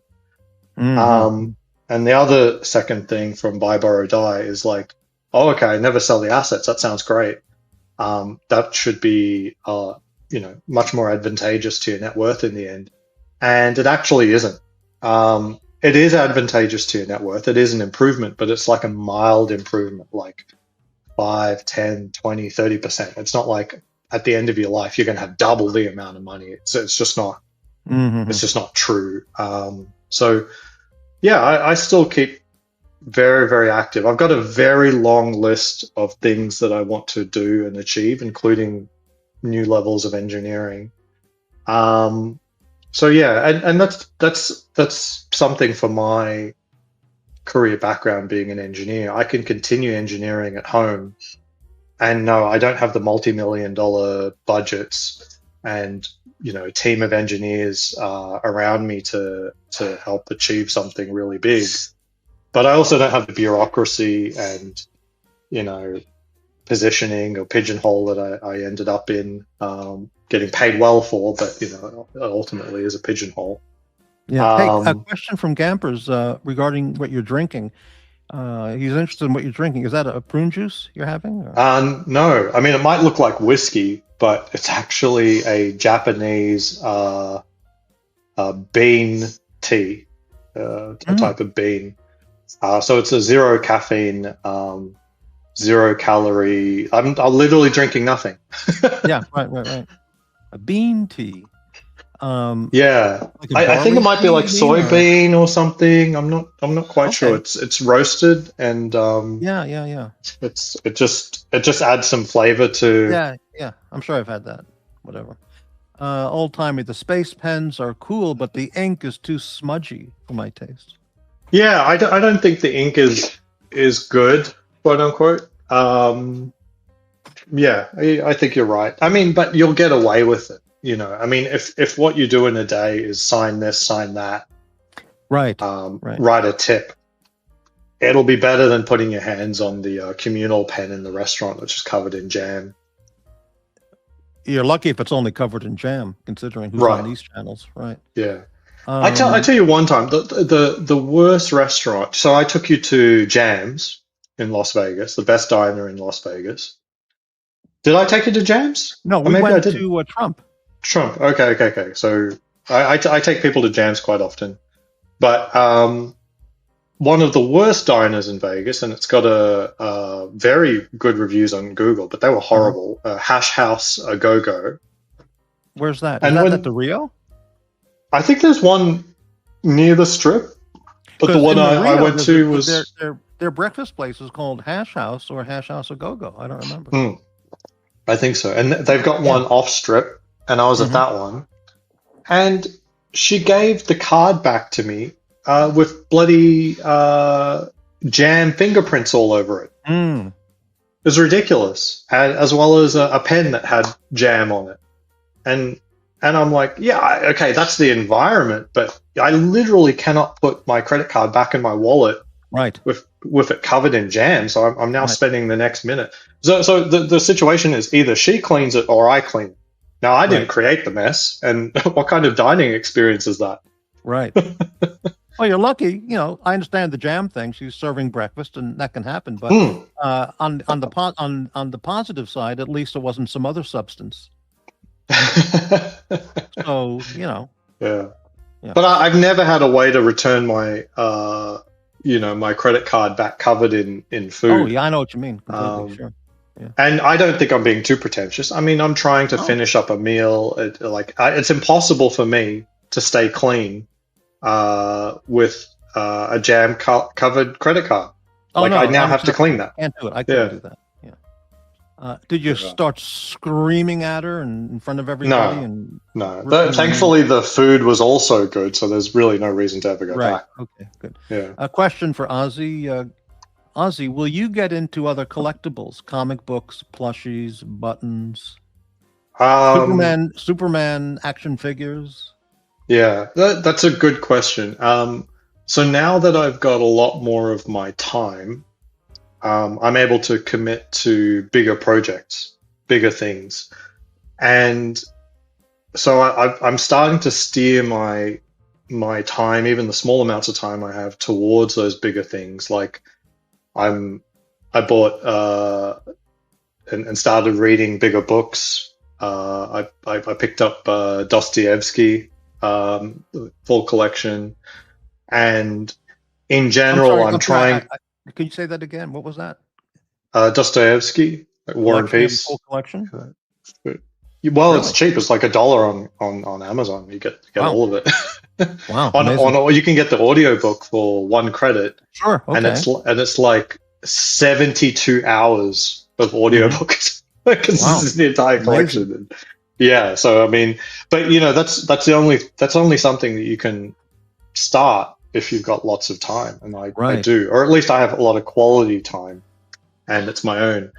Watches and collecting are really good hobbies if you don't have a lot of time, because you don't have to commit any amount of time to it during the week. And then when you get a little bit of time, you can do a little bit of something and it's useful. The things that are bigger, you can't drop a book for weeks and then try to come back to it.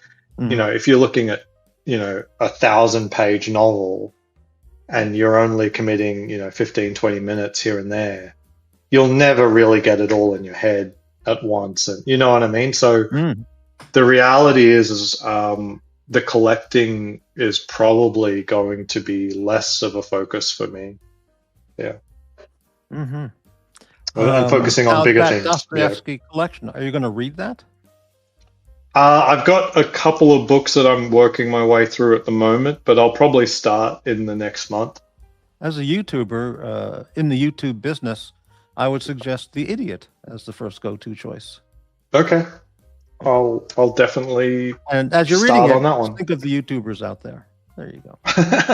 Okay. Question from Daniel Katz. Hey, Ozzy, are you doing your AVN Awards Gonzo show this January? I haven't bought a ticket. I thought about it. I'm just not that good at interviewing. I don't approach any of these people. Like, well, I mean, the ladies anyway. One, it's kind of intimidating, but it's also really stupid. As in, like, what the hell could I possibly ask? Without having like a real interview with someone, as in, yeah. like sit down, spend an hour really understanding them and their world. Like, what's the thing, Jose? It's like, oh, I like how your boobies jiggle when you're in this position. Or you I can was like, start it off with, what kind of weird? Can I buy you a soybean tea? And then just take it Right. from there. Yeah. Well, I don't know. Like, it's honestly a madhouse inside the expo room. Right. And there's just lots and lots of people, and they're just trying to get through saying Sure. hi to everyone 1 minute at a time. It'd be like saying, go to the Star Trek convention and interview William Shatner. I was like, Right. he does his best, but there's 1,000 other people trying to Sure. get a photo with him, and Shatner's a complete legend. He's 100% the best. And most Star Trek people are pieces of shit. But Shatner is incredible. He's still the best. In terms of being very thankful to the fans and giving them everything. I mean, he is so old, but when I went to see him 2 years ago and had a photo with him and my son, this is still like in the depths of COVID and restrictions and stuff like that. He had thousands of people coming to do the photo op with him one by one, just trying to get through it all. And he's still saying hello to everyone, physically touching them, and trying to be as genuine as he can for those few seconds that he has with each person, and take a good photo, and it was fantastic. There are other people there. What's great about people like that, of that stature in show business, and wealth and fame, they don't have to do. A guy like Shatner, he doesn't have to do any of those conventions. He doesn't. Any of the shows. He has a full life he can do whatever he wants and enjoy each day to the fullest. But, he gets up in the morning and he goes to the convention, and 8 hours or 4 hours, that's hard. Yes. It really wears him out to do that. And he said, and I believe him, that he's never missed a convention. That he's never missed one. The one that he's, they've agreed to. Yeah. Whatever it is, he's never missed a convention, and that's really commendable. Because I mean, a lot of conventions, you see all these big names pop up, and then you buy a ticket, and then when you get there, cancel. Yeah, right. But you can't return your ticket. So there's a video Shatner on is YouTube just classy of a Hollywood, celebrity autograph show, whatever they call those things, and they get like 50 or 75 celebrities of varying levels, from A level to nobodies, right? Really. And they all have a booth, and you can line up and buy pictures or autographs or get a photo. Right. And there are some videos of some real legends like Peter Falk and Jonathan Winters, who did this as much older guys. And so one of these shows on these clips on YouTube was Robert Blake showed up. He had a table for autographs and photos. And as soon as he got there, the host of the guy who was running the show threw him out. He said, "This guy's making the videos on YouTube. He made all kinds of demands, where his table should be, where the people should line up, how many he's going to do. I mean, it was just one demand after another. So they threw him out, and they said, "We don't want you here." So he went outside and talked to all the people, to the fans. It was all videoed. Someone posted it. And he gave his side of the story, what the problem was. And I can't imagine that he had a side, because inside there were 50 other celebrities or more, all doing, sitting down at their booth, at their table, and signing pictures and collecting $10 each picture, whatever. Only he had an issue. So it had to be on his end, whatever what the problem was. But, very strange. Interesting. Yeah. Sit down at your table and meet the people. That's all. Yeah. So the most I felt was despicable. You can comment, or anyone else can comment. So we pay like $100, $150 to have a photo with some of these actors. And I told you the experience with Shatner. Right. Anson Pike, who's the new so Anson Mount, who's Captain Pike of the Enterprise. So he's current, pretty hot right now in terms of, that show's doing pretty well. And I saw the photos from his photo ops, and there was a plastic barrier between him and the person. So that you're literally separated by a big plastic, Lexan safety glass. Because of COVID. And Yeah, and he's wearing a face mask, and he's wearing it properly. Mm-hmm. So he's like this, just standing next to a piece of glass, and then there's the fan on the other side of the glass, and that's the photo that they're getting. And I'm just like, Well, that's bullshit. that's bullshit. That's just shameful. And because you don't know the conditions as someone buying a photo op of what they'll do, but I'm like, with safety glass plus a mask, what is even the point? There's 0 point. Yeah, I mean, there's 0 point. If he's got the plastic divider, there's no reason he can't remove the mask for the photos. He's charging $100 a picture, or whatever amount, even $10. I mean, yeah, no, it was either 100 or 150. He was an expensive one. I never heard of the guy, but that doesn't matter. But yeah, but I'm just saying, like these current Star Trek actors, like most of them, are pieces of shit. Did you say to his assistant who was handling all the stuff there? Did you say, "I'm not going to do this. Give me my $100 back"? No, I didn't go to. I only wanted chat. Oh, I didn't want anyone else. Yeah. But I could. They put all the photos out on a table for you to collect, right. So I could see what other actors and everything was doing. And his was.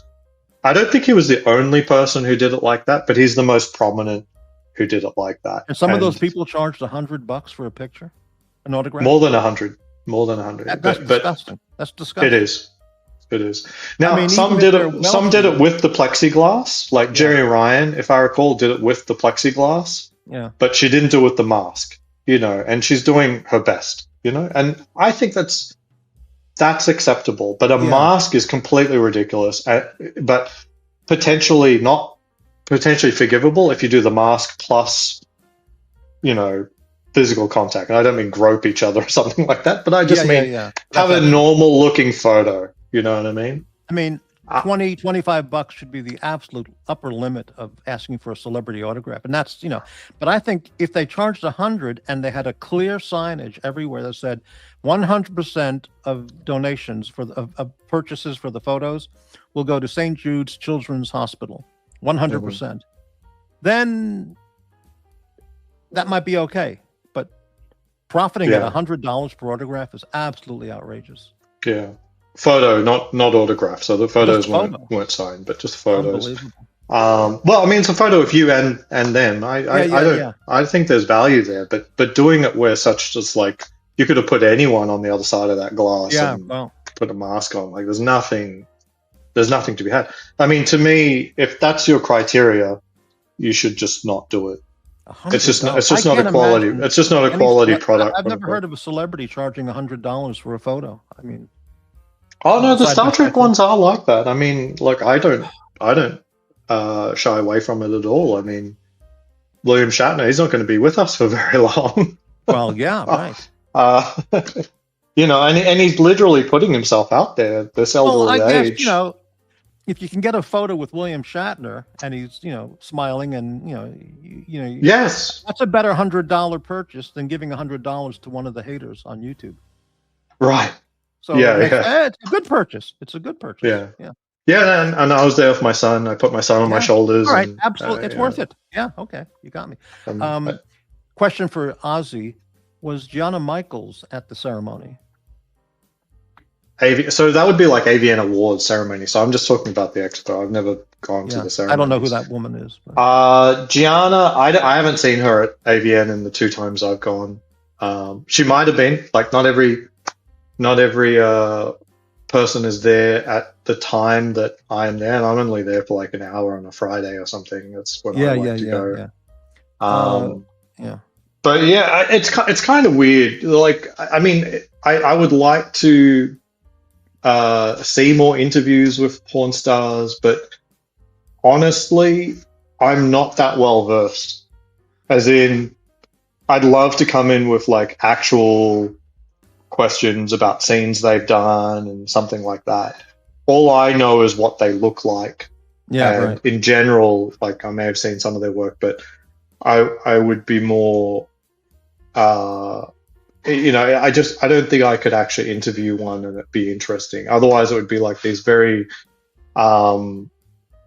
facetious, very silly interviews of like just asking every porn star, what's your favorite position? Right. What was your first time like? These sorts of things, which aren't the worst videos. I mean, it's still fun to see them talk and about that, but it's just so superficial that I'm not really interested in doing that. So the only person I interviewed on my YouTube channel is the guy who's responsible for Hookup Hotshot, and I just think he's a real innovator in the industry. So Innovator. Wow. yeah. Okay. Yeah, and I asked him a couple of questions off camera too, which were probably a little bit more tricky. So he's known for doing relatively rough, hardcore stuff that was very similar to what was done in the 2000s. And I asked him, like, was how much of or is influence from this guy called Max Hardcore. And I mean, he went to prison for the stuff that he did, and not because he was bad. It's just Puritan laws, you know what I mean? And that I did that off camera because that's a sensitive subject. You know, it was like, how inspired are you by this criminal who went to prison? You know, it's like, yeah. But just from an artistic perspective, you know, there aren't many people trying to really chase that title down, sort of thing. And yeah, it's interesting. The industry is a lot more touchy-feely these days, for sure. As in, they take care of people a lot better. But yeah, you know, I've read a few books. Question. Aussie, what possessed you to go to the avian soul-sucking den of depravity twice? Well, you could ask that same question about appearing on some YouTube channels, you know. Right. Yeah, it's true too. Well, I love subcultures. I like wrestling. I like, you know, the adult entertainment. Honestly, I think the Japanese side of things is a lot more interesting than the American side of things. But I just love subcultures, whether it's wrestling or, this watch universe with Archie Luxury and everything. And I just love subcultures. You know, I think it's interesting. People are interesting. You know, but you don't have to like what people do, but to find them interesting. You know what I mean? Oh, no question about that. Yeah. Do you attend the Avian Expo alone, or does someone else attend with you? I've only ever gone alone. I don't have well, maybe I do now. I don't know, but I kind of want to go alone because what I want to do is see people that I'm interested in. I don't have a bro that is interested in the same things as me on that subject, quote unquote. Yeah. Right. Being a media celebrity is a profit-making enterprise.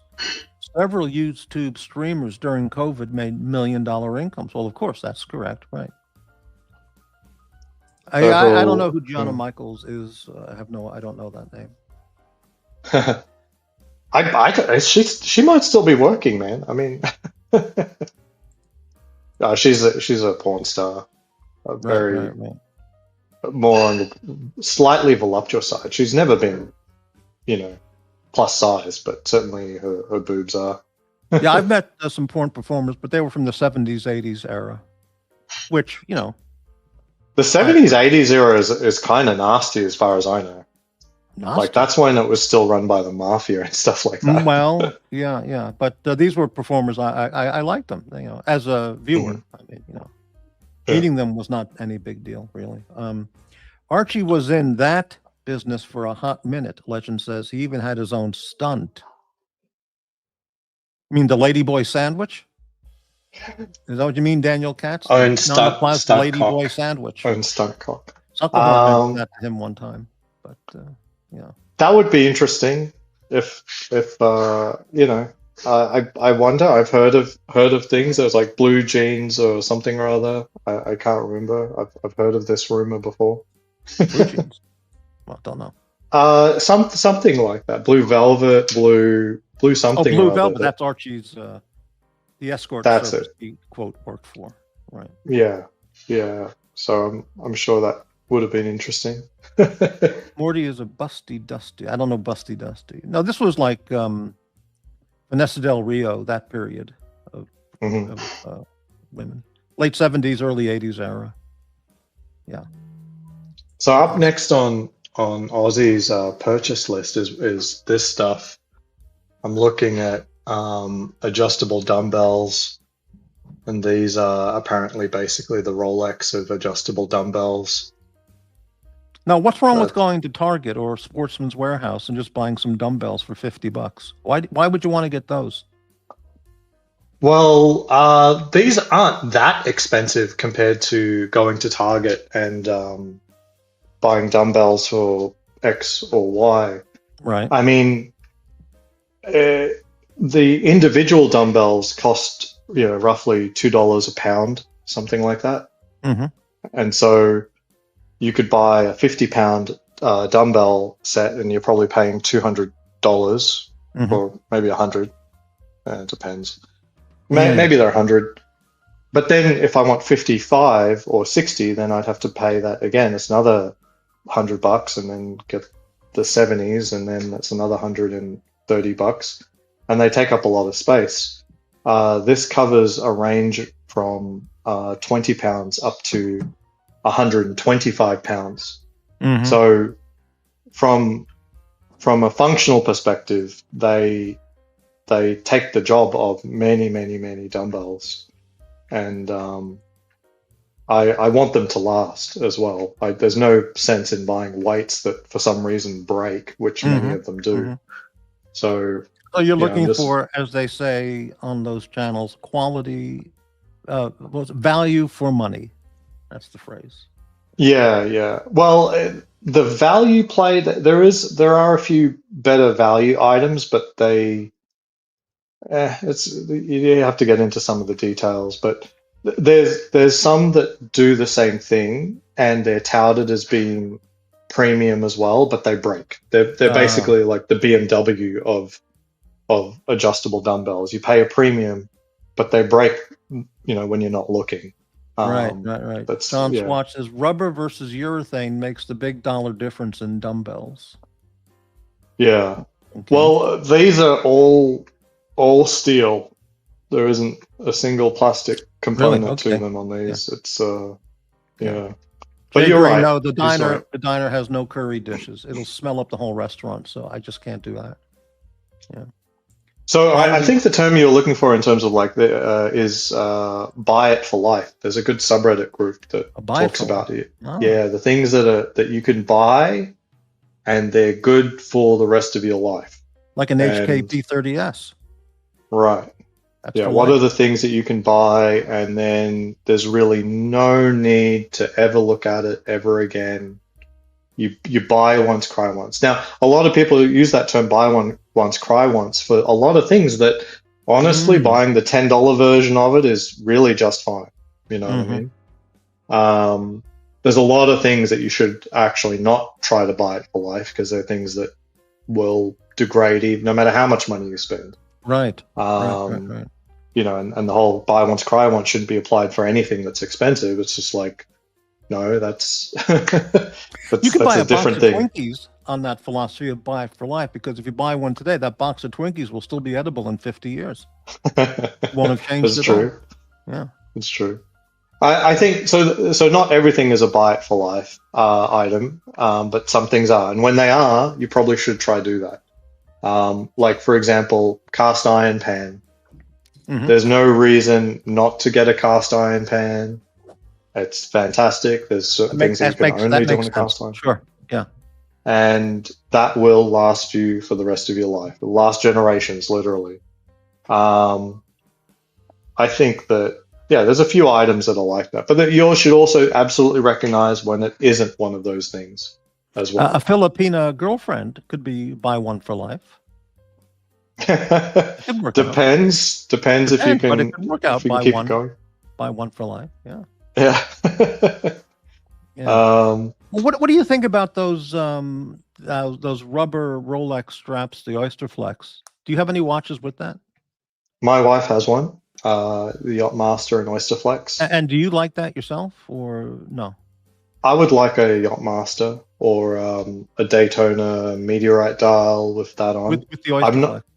Yeah. I'm not clamoring to get one, but yeah, I think it's fantastic. It's Really? effectively modern two-tone. Okay, Mhm. that's how you should think about it is, okay, I've got a gold Rolex, but I kind of want to wear it everywhere, so I need to tone it down a little bit. Yeah. So you get the one that's on the rubber, and it sort of mixes the two tones and allows it to be more useful in more situations. Mhm. Because Here's I a cannot wear the gold Daytona everywhere, that's for sure. right. Rufus, who knows his business, says Griswold cast iron pans. Excellent. Right. Griswold. Wow.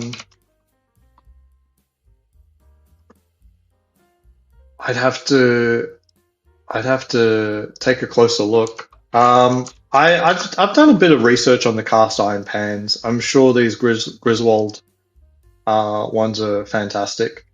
But even the cheap ones are actually going to last forever too. So it does come down to a little bit of some design elements will make your life a little better when you're looking at these things. And the finishing can provide a slightly different experience in terms of cleaning them. But ultimately, wow, look at this. Oh, okay, maybe so alternatives to Griswold cookware, Lodge cast iron. Okay, because I've got Lodge, and that's just cheap. That's a cheap brand. Yeah. Yeah, it's just cheap. But there's nothing wrong with them. Those are buy it for life. They had that at the supermarket. That yeah, you can find them anywhere from Bass Pro Shop to you can get them anywhere. Look at this 10-inch for $25. Wow, Gamper says he found a massive Griswold at a thrift store for $10. A real deal. That's fantastic. Yeah, that's fantastic. Yeah, 100%. If you can find a cast iron pan at a secondhand thrift store or something like that, you get it, because you can scrub off any if it's rusted up or something, you can refinish it, right, and bring it back to life, and you'll use it forever. Biff Helms, there's a YouTube streamer, Dice Data, who does computer simulations of popular craps game strategies, probably using Monte Carlo simulation. Oh, cool! I'll subscribe, because the first thing I did when I stopped working was I rebuilt my blackjack simulator, actually. So I've got a Monte Carlo sim for blackjack. If you can develop some kind of software for a jack-off simulator, you could sell one of those packages to every one of these YouTubers. You're saying, yeah. Griswold are vintage. Smithy are one of the best modern brands for a cast iron. Smithy. Wow, Smithy. Okay. I think I might be done with purchasing cast iron. I've got one 10-inch and one bigger one. Right. But I'll keep an eye on if I need another one. My wife does have a Challenger bread pan.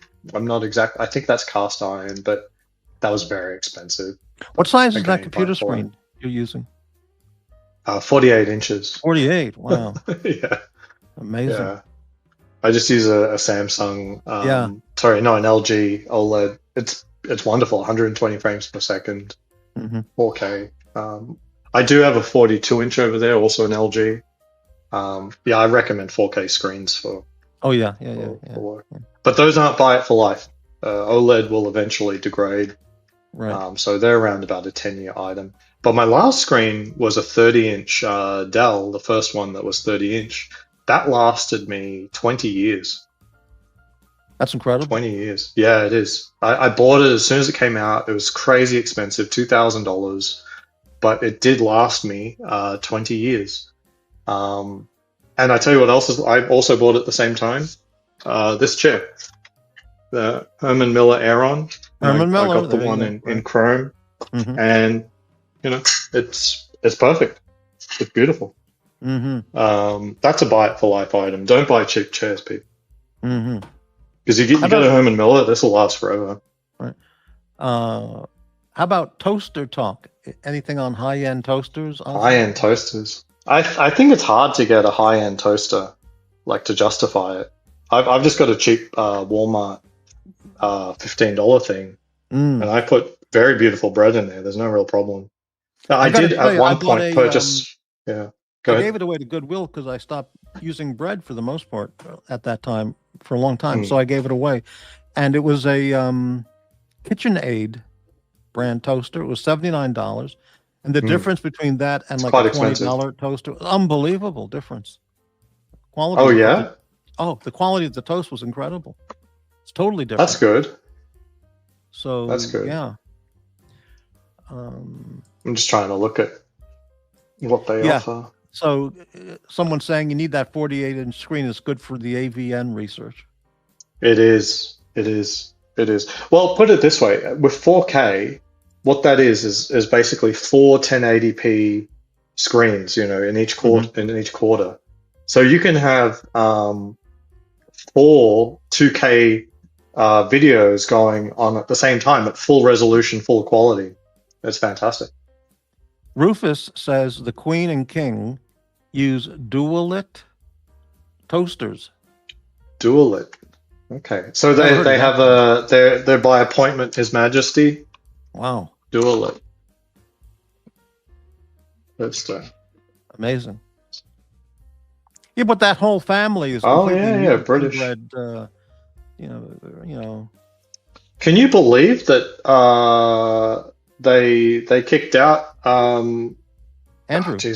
They kicked out Andrew. They kicked him out, and then a week later, they said, "You must go now." What a loser! Yeah, unbelievable. Oh, I like the look of this. I like it. I like the look of that. We might have a sale here. I like the look of it. But that being said, I think my $15 Walmart toaster is also buy it for life. As in, like, it's going to last forever. Like, I don't think... Well, I have to say... If my Walmart toaster dies, I'll look at the Dual-Lit. But the thing is, even if I spend this money, it doesn't mean that the Dual-Lit won't die. Oh, correct. Right. There is differences in toasters. I mean, so I gave away that KitchenAid to Goodwill. It was in very nice condition. And then I decided I do like toast or whatever. So I bought a Hamilton Beach for about $22 or something like that. And it's good. It certainly works fine, but it's not as good as the KitchenAid, which was $79. So there's definitely differences in the quality of the toast and whatever you're toasting. Yeah.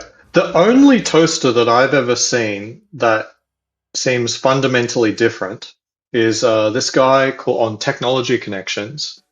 This toaster here, this Sunbeam, and it's ancient, and you cannot buy it anymore. Yeah, that's an old brand. Yeah, but it fundamentally works differently than all modern toasters, and it uses, I think it uses like a photodiode or something like that from the 50s, and it actually can tell the brownness of the bread, and it will amazing. Yeah, and it doesn't use a timer. It uses ceramic elements so that they open up when it doesn't throw your bread into the air. It slowly raises it elegantly as if it's royalty. So yeah, this is certainly the buy it for life toaster. I'm convinced of this one. Sunbeam was a major brand way back, but now it's still sold, but it's just some Chinese purchased brand name. Exactly. Yeah. So it absolutely is not an advertisement to buy a modern Sunbeam or anything modern at all. Yeah, right. So there are ways to achieve the way that this cooked toast today, but just the elegance of using the properties of materials to get the job done simply and easily without a computer, it's amazing. It'll last forever, and if you can ever get one of these, it might be worth it. But yeah. Wow, vintage toaster talk. That's a new one. Really good. Yeah, the Sunbeam Radiant Control Toaster. That's it. See how much these go on eBay.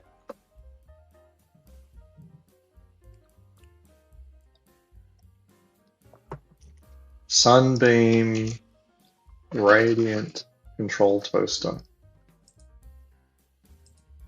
Well, they're going for about $100. Right, right. Oh, That would 85 be, bucks. those are very old, but they're going to work. Yeah. Yeah, they're from literally the 50s. I mean, put it now. I mean, that's literally 70 Yeah. plus years, 70-ish years old. If it survived till today and is still the pinnacle of engineering for a toaster, I mean, my gosh. I mean, So check this out. that one is Look the how Daytona of toasters. yeah, look how beautiful this is.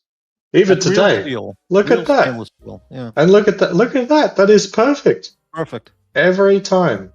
And you can do very differing thicknesses. It'll always come out exactly perfect every time because the way it's controlled is by how much heat energy is radiating out off the surface of the toast and not by a timer or anything like that. So, for example, if you do two toasts after another, the heating elements don't take less time to get to temperature. On a regular toaster, it means the second time you do a piece of toast, it's actually going to be browner than the first time. Right. But this, it's like it's just perfect every time. Just amazing. Like that's something you buy and hand down. I might get that. Maybe my next birthday. There you go. I think it's coming. I think you're going to get one. Yeah. Yeah, but the thing is, I'd have to throw out a perfectly good toaster. Or just give it to Goodwill. Yeah. Yeah. Oh, give it away for free. Oh, I can't do that. Yeah. Well, it's literally perfectly good. I mean, I think this would actually improve my life because I'm always like popping the eject, taking a look at the toast, putting it back down. Right. But if I could literally have a toaster, compulsive toaster thing. well, I don't want to burn it. No, I'm putting good bread into there. Right. What about your maybe coffee we'll maker get at home? this. What kind of coffee maker you have? I don't drink coffee. Oh, okay, right. So And your little instant if kids, I they don't need drink coffee? it. Obviously Not yet. Right. Yeah, not yet. Yeah, maybe I will get a high-end toaster and we can share that on stream sometime. Look at that. John Swatch says it will undoubtedly. Hold on, I need a dictionary. Indubitably improve your life. Got it. That doesn't sound very relevant, but okay. Sunbeam Radiant Control. If this is I'm going to have to do more research because I think in one case, the guy on the video, he had to refurbish it somehow. So we'll see. You know, on that Pawn Stars TV show, you know, that's been on for like 10 years or whatever, you know, sometimes the guys there at the pawn shop on the program would buy something, but it needed refurbished so they could resell it again at a really good price. So they had a guy that they regularly went to refurbish like an old wagon from the 50s or an old sled or an old whatever. And the guy would bring it back, you know, state of the art, like it was brand new from 70 years ago. You can buy that toaster and give it to a guy like that, or you do it yourself, I guess. You know? Well, a lot of the eBay listings were actually saying, no, these are in perfect working order. So, yeah, so $125 will buy you a working top of the line. That's a top deal. of the line forever toaster. That's a deal. Yeah. It would actually be pretty cool. It's a little bit of a talking piece in your, and I like that it's not like a modern toaster. It's like, oh, it's 4 slices plus a waffle component, so it takes up a huge amount of space. No, this won't take any more room than my current toaster. Right. So it that's could be a compatible 2-toaster with life. family. If you bought that one, kept the one you have. 2 toasters. Look out. Yeah, we don't do too much. I want. Oh, here's something. The thing that the toaster does most these days, because I don't have breakfast in general, so the number of times I'm toasting something is actually pretty low. Pop-Tarts. Pop-Tarts. That's the only reason our toaster is getting used at the moment. Is usually it's my son. He likes a Pop-Tart every now and then. So I wonder if it would even work on a Pop-Tart. when you were a kid, did you eat Pop-Tarts? No, they weren't a thing when I was growing up in Australia. Because I certainly did, and I found them just fine. Just unwrap them and eat them. You don't even have to toast them. But That's me. what my son likes to do, although at nighttime, if he's having like a snack before bed, he will put it in the is toaster nice for a when you few toast 'em. seconds. Yeah, right. But yeah, for sure, there's something you can just on. Did you Yeah. know that the Germans have a Pop-Tart that is made out of pork? No, chicken. A chicken Pop-Tart. Where's Higgins when we need him? Yeah. Now, it's not literally a Pop-Tart, of course. It's not actually. I'm being slightly facetious, but it's basically a chicken schnitzel that you can put into your toaster. Oh, fantastic! And they said that, you know, we usually get intimidated by these Europeans saying they're classier than us, and here they are putting chicken into their toaster. I would buy that. It sounds great. I've never looked this up, but my friend says he loves them. Mm-hmm. Toaster schnitzel. Oh, I think I found one. There we go. You Toaster will schnitzel. toast this schnitzel, right? There we go. Here it is. Wow, great. What's it called? Does it show? I don't know. That looked Israeli to me. That looked different. Yeah, I couldn't see it fast enough. Well, I guess you could toast anything. Tivol and bread. You can toast a bagel. You can toast. You can toast put anything in a toaster. You know. Yeah, it's you know, we don't make too many things thin enough, but yeah, it's you know, everyone's got a toaster. Why not? What would you think? What do you think would happen if you put in a round of ammunition into a toaster and put it on high and step back? Do you think it would explode? I think it would cook off. Mm-hmm. I don't exactly know the temperature that's required of primer and I think you could take gunpowder. that out to the desert, somehow plug it in with a 1,000-foot extension cord, and then push it. You know, turn it on, and then take cover behind a car. It wouldn't be that dangerous though. Like it wouldn't. You know, like there's been lots of experiments showing you just throwing like ammo into a fire. It's not that dangerous. There's a video. They do go off, but it's not that dangerous. Yeah, there's a video on YouTube of some guy, like a Darwin Award winner kind of guy. He put one of those light sticks, you know, into the microwave and put it on, and then the thing exploded in the microwave, and the door slammed. The door broke open, and this boiling hot green goo was all over his face, blinding him, screaming and yelling in agony. Wow. And his father came running over from the living room and says, "You fucking idiot, what the fuck are you doing?" And, you know, trying to get the water covering his face and clear out his eyes, but he survived. So anyway. Primer will ignite at 265 degrees Celsius, and the heating elements on a toaster are somewhere between 540 to 640. But for cooking temperature, cooking temperature is like dependent on like how long you put it in there. So I think you could get a round to go off in a toaster. There you go. I don't think there's any. Well, if you're bored some afternoon, you know, go in the backyard and try it out. Yeah, you just put a whole mag in there. There you go. Right. Yeah. Unbelievable. So I gotta go. I gotta actually start preparing for pickup. I gotta pick up the kids. Right. I'll pick up Junior. All right. It's always a pleasure.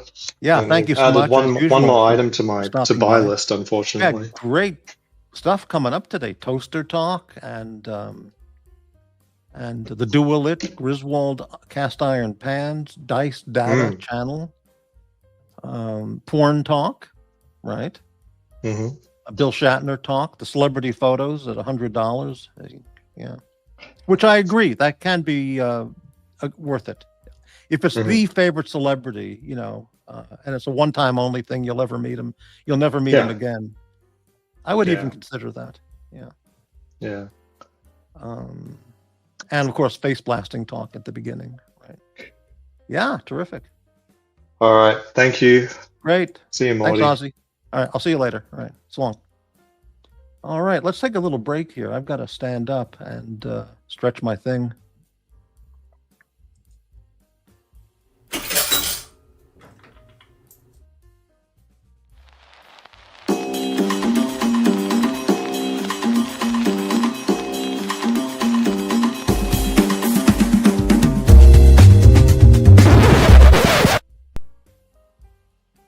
The time has come. Why give your money away to people that don't need it? Morty needs the money. It's time to make it rain, bitches.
Morty's Diner. Why give your money away to support a lifestyle? Give it to someone that needs it, appreciates it, and respects it.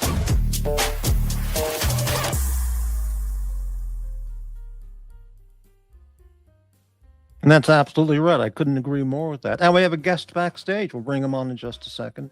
Yeah, guitar amps from the 50s are still collectible and usable, and they have a unique sound, which is hard to replicate with modern stuff. Mac Lobster, $1.99. Oh, $1.99 super chat. Thank you for the channel support, Mac Lobster. Thank you very much. And we have a guest. A super Hello, guest. hello, Baby, hello, baby. hello. What How's an it going? amazing show you had Amazing. with Rufus, dude. Yeah. Honestly, I'm Yeah. biased because I don't watch all your shows, Yeah. okay? But I listened back, as I usually do because of European time, right? Yeah, yeah. And I listened to that show and I'm like, what an amazing discussion between two guys that are on kind of opposites with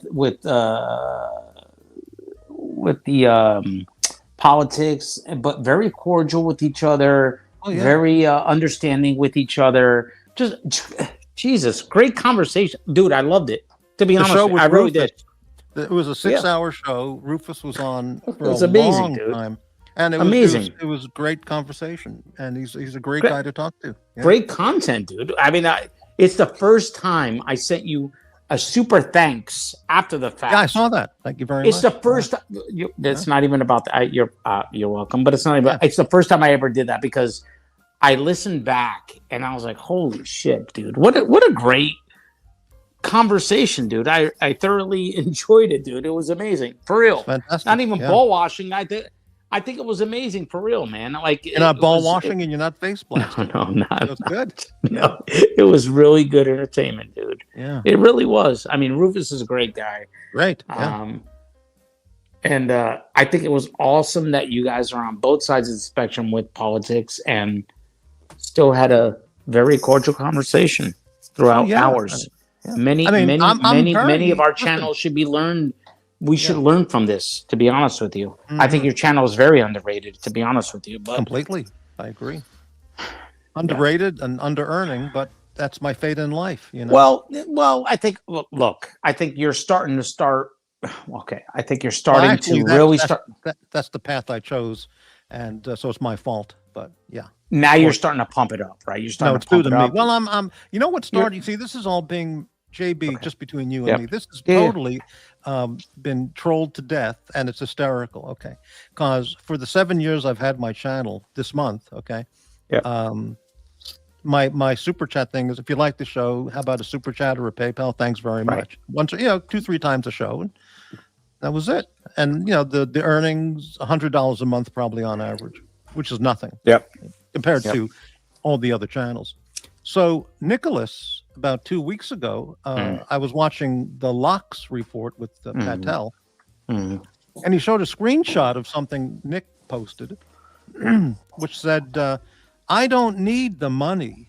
I like the money. I can do fun things with it." Or it was an audio with the screenshot, one or the other. Yeah, something like that. Yeah. Yeah, and this was after years of "I'm the poor. I'm the poor. Right. I'm the poor. Send money now," because he's the Weren't ultimate. we fooled?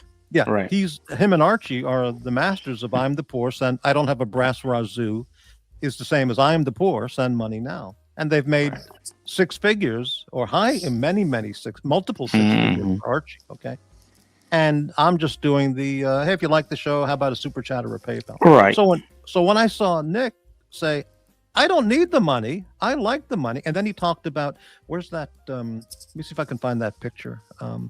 Well, it doesn't matter.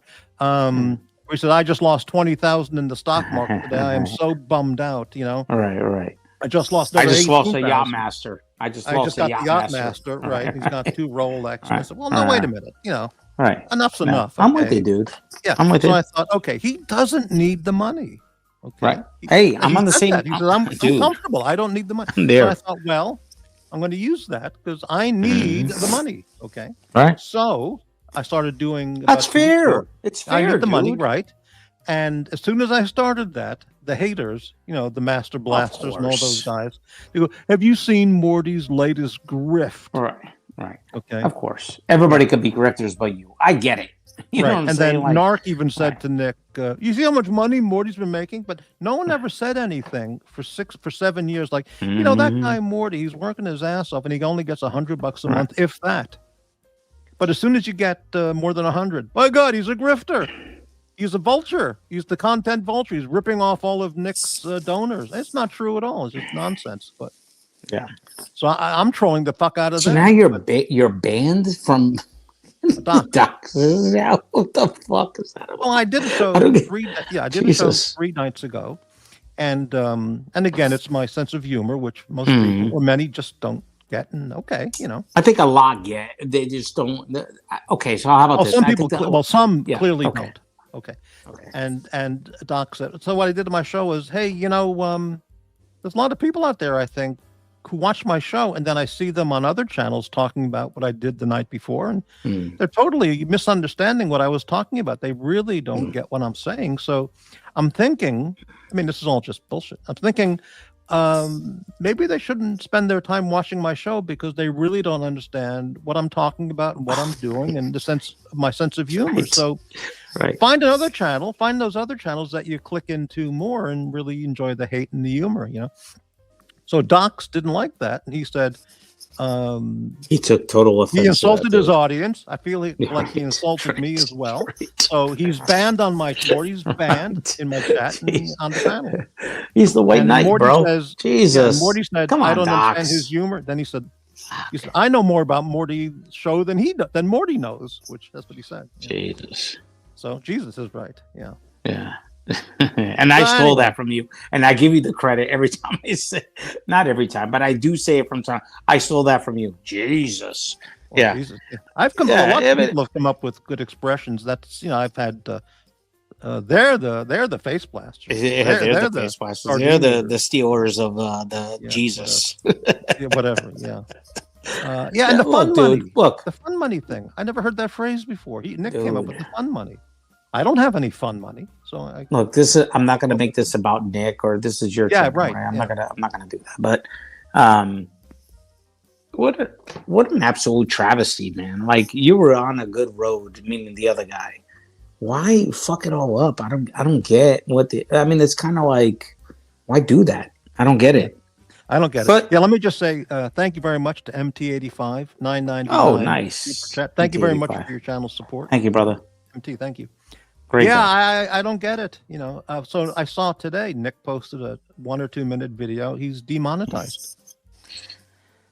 And he was referring to, I don't remember, he mentioned you or Pastel Philippe or Lux or somebody. Dude, if you're going to fucking demonetize someone and you're going to put something on YouTube, Like Marceau yesterday was demonetized for the stream, not the channel. Right? It wasn't a copy. It was age restricted, meaning that the stream at that point lost the ability to have super chats. So I told Marceau, and this is before I even jumped on. I jumped on the second show. I said, Marceau, turn it off. Yeah. End it. Start a new one. That's it. It's not. This is not that bad, dude. It's just for that stream. Okay, fine. He did it. Marceau saw who did it. Is he going to post it? No, he's not. Because I told him as well, don't post it, dude. It's not worth it, dude. This guy, Nick, posts that he was demonetized, and it literally shows nobody that is the reason why. It could have been the algorithm, for crying out loud. Well, I certainly don't have any post that? info on any of that. All I saw. Right? No, he posted. He posted on his channel. It's fine. Right? Yeah. But why even dude? Don't whatever. It's not even. It's silly. I mean, it's getting out of control. It really is. When you start talking about the wives and doxing and that one, I heard that comment. Unbelievable. Unbelievably bad. Morty, comment? One comment? Did you hear what he said about my wife? Did you hear what he said about HR's wife? I heard one about Bear's wife. Patrick. Dude, the list is long, bro. This guy's out of control. So again, I don't want to talk about it much more. It's not worth it. But it's not. Well, he's the last month or 3 weeks, and I've never done anything to Nick. I dare Nicholas or I challenge him to tell me what did I never did anything. Dude, he's been bashing the shit out of you. I don't understand this stuff. Supportive to him since the I don't get it. Anyway, I know. He posted some of the most heinous, violent insults. I got screenshots of all or most of them. I get it, bro. And I get it. I don't know what's going on with him. Why he would attack me with those? I have no idea. Disgusting insults. But do I say nasty stuff to him too? Yes, I do. But it's reactionary based on what he does to me. And if it's just me and him face to face, well, air quotes face to face, it's fine. But you're going to talk about okay. Oh, you brought your bitch of a wife on stream. So okay, so it's fair game now. I'm sharing my experience with people online. Now all of a sudden it's free game. You want to take that? You want to take that road? You're not a troll. You're a channel owner, dude. There's a difference. There's a difference. If it's somebody in the chat that says JB, oh, your wife is ugly, bro. Your wife is a bitch. Your wife is this, that. Okay, I expect that. I know I'm gonna get that. It's from the chat. But a channel owner? No. That's very bizarre to me. now, I don't. This is okay. Anyway. I'm absolutely fine to say this, but because you're here and we're having a nice little chat, I'm going to get analyzed later on tonight or tomorrow. Sure, I'm sure. And but hey, once analyzed, the next time doesn't hurt so much. No, it does. It's stretched. And those people would know. Face blasted. Yeah, right. Exactly. Anus. Yeah. Yeah, we got one of the low IQ haters trying to get on the panel. He's been trying various times throughout the show, and if you look there, you can see it. Jesus Christ. Yeah, he's a very troubled guy. Yeah, well, that's what do you expect? Yeah, very troubled. Yeah, well, if it was Marcelo's channel, I would say some things right now because Marcelo is okay with me, but I'm not going to do it on yours. But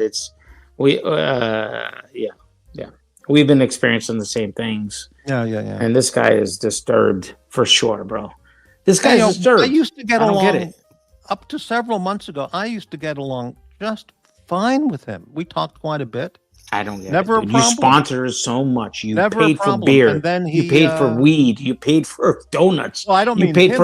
I mean everybody. The other guy, the panelist over there. The other guy. Yeah. And he's just gone nuts over me. With the hate. I don't get it. Well, it's the other guy. It's the other guy. It's his channel. This is the other guy. Channel. Yeah. Right. So it's both of them. Right. One gets him it's very by the other. disappointing, but yeah. It is disappointing because if you notice, the one guy that doesn't own the channel uses the words that the other guy that does use that owns the channel starts copying and speaking those same words. Yeah, and that those was same phrases. You've noticed that, right? Yeah, very, very disappointing. And hurtful. That's bizarre, but, because what can I say? Hurtful to some point. Well, listen. How about this? Yeah, I was speaking to somebody earlier today, privately. I'm not going to say who it is, obviously, right. but they were like, "What exactly did you do to him?" And I'm like, "I exactly did nothing." This guy disappeared for a week. Mm-hmm. I was one of his top donors for 6-7 weeks. Paid out over $3,000. $3,000. What I could do with $3,000. Oh, right. Yeah. In 7 weeks. That would go right to the dentist. Right to the dentist. Yeah. Right. In 7 weeks. And privately, publicly, et cetera, et cetera. Now he'll say the $1,000 that I banned Mike the Snake. It wasn't just $1,000. And everybody knows that because everybody's seen the Ko-Fi and all that bullshit when he was demonetized, et cetera. Yeah. He disappeared for 5 days. Didn't say anything to anybody. Pulled all the keys. Nobody knew what the fuck was going on. Mm. And people were reaching out to me, his panelists and such. Were like, what the fuck is going on? I'm like, dude, I don't know. But I know him, that I don't have the best relationship with him. We're just having a good time right now. But if I start reaching out, I don't know if I'm going to like the answer. So I'm not. I'm just going to stay away. Whatever happens, happens. Yeah. And I always used to go everywhere, right? I would go to Archie's. I'd go to Curly's. I'd go to O'Sheen. I'd go to Tim. I'd go to what? It's my money. Who's pocket watching? I've super chatted you. Backstage. Yeah, the hater who's backstage. I gave you 250. Ungrateful. Blank. Yeah. He sent me 200, and I sent it back to him. So he never gave me 250. Well, and Rufus, the electrician. I'm going to be polite. Rufus. Yeah, the master blast guy. Yeah, he sent. Gentlemen. Yeah, he sent me $4.99. That sexy voice, baby. Enough of that. Okay. Dude, what an amazing show you had yesterday with Morty, dude. What an amazing show. Yeah, I loved it. It was fun. Yeah. Morty I think it was is awesome, dude. Quite the conversationalist. He is. Yeah, both of you guys are, dude. It was so... Dude, I'm telling you. I don't know. Did you have... okay, so first off, I wasn't live on the show, so I didn't see the comments. I didn't see what was going on live. But even then or after, I mean, what was the crowd reaction to? I thought it was awesome, dude. Am I the only one? Positive. Yeah. Okay. No, I don't think. Awesome. Morty. It's Morty's channel. He would know. Yeah, better. I think it was a good show last night. I had fun. Very nice. Very good show. Yeah. Yeah. Interesting. Cool. Yeah. I learned a lot of good information as well. Yeah. Yeah. Everyone has a different, life experience, and they can bring different ideas and concepts or in a polite way, the way you guys did it yesterday. That's why I really appreciated was listening to you guys both talk about different perspectives of politics and beliefs, and it was very cordial, and you can get a very good perspective between what was going on between both of you. And I can feel, not for nothing, I can see both sides of it, and I feel both sides of it. And that's why I appreciate it. And I thought it was great. I mean, Jesus. I mean, what else can you expect? That's the way it should be. Yeah. You want to be a gentleman, you don't want to be a... Yeah, I loved it. Yeah. Not like this guy in the goddamn background that's pissing me off right now because... I'm not going to. Jesus Christ, dude. Yeah. Oh, my God. If people only knew, dude. If people only knew. Well, think of this. Lord. Think of this. Hold on. I'm here having a coffee, talking to you two guys, just relaxing. That's it. No agenda, just relaxing. I know. And seeking to build my portfolio with super chats because I don't have a portfolio. Sure. And everybody else has a portfolio. Okay. Exactly. So they talk about. And you're here. Yeah, I don't know. What's the time in Portugal right now? Right now it's 9 minutes to 11. At night? Yep.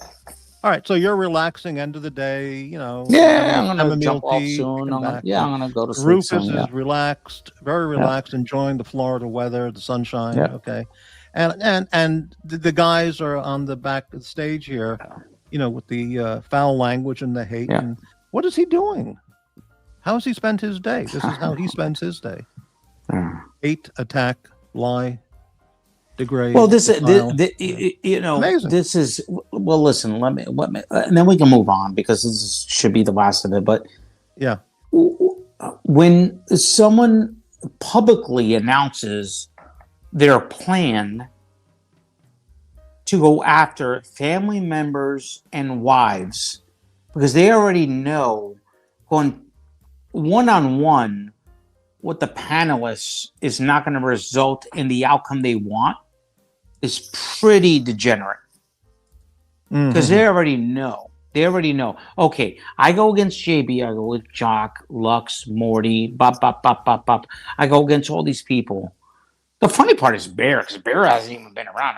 I haven't seen Bear in many months. I don't even get it. But anyway, it doesn't matter. I like him, I love him, it doesn't matter. You're announcing, you're so degenerate that you're announcing that you're going to go after collateral damage that's going to affect the people that you are talking one. It's sad. Yeah. Pretty sad.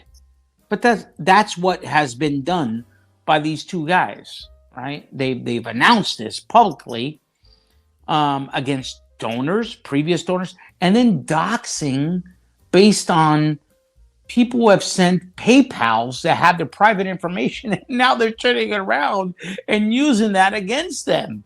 How fucking I mean, what the fuck? You don't. How crazy know, is that?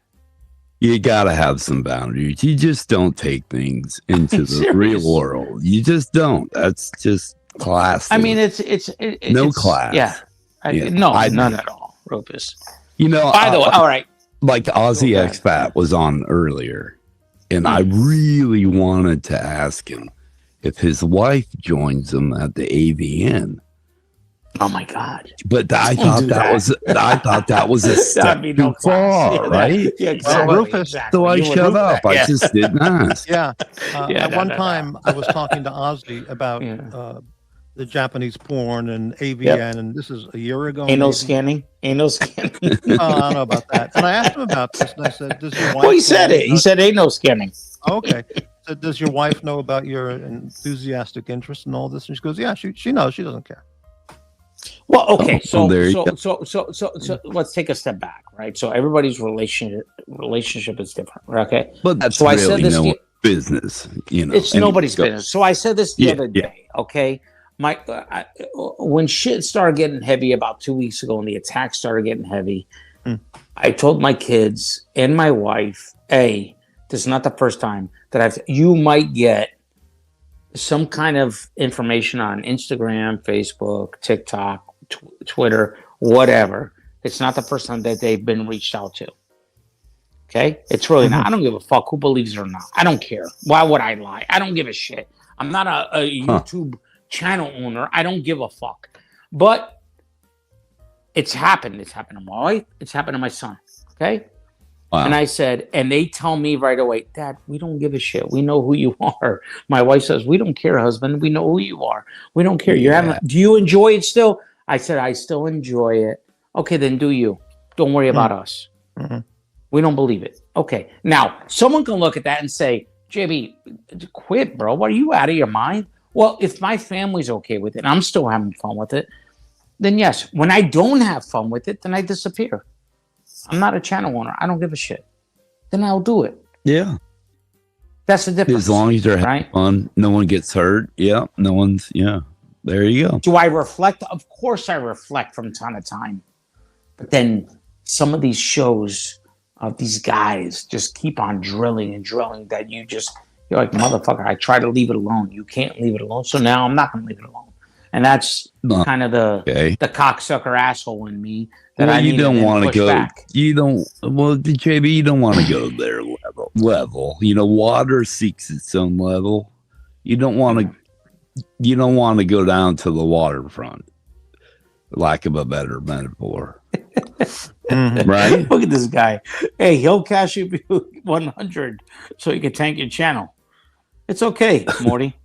It's all right. Oh yeah, the guy keeps Fucking popping up in the dead. background, folks. He's Yeah. very, very sad. Jesus case. Christ. Very sad. Anyway, let's move on. Let's move on Yeah. to different subjects. Sardines. Are you still going to New York or not, bro? I don't have the fun money, Fuck. so that's Well, the problem. If I had the JB, fun money, J- if I had the fun money, I'd take care of business and I'd move. I'd go there the next day. It's that easy to go. Well, I'd look Well, for I'd look for a reduced fare. You know, I wouldn't want to pay the maximum price by booking today, but for the same day. JB Yeah. lived in the capital almost of canned seafood. That and the Yeah, Brittany yeah. Coast, you know, or in it France, is, you know. it is. But Portugal's only known for three things, really: beautiful women who Yeah. I've met, Yeah. wine, yep. or port, and Yep. sardines. I don't know what else. The country And has. there's another one.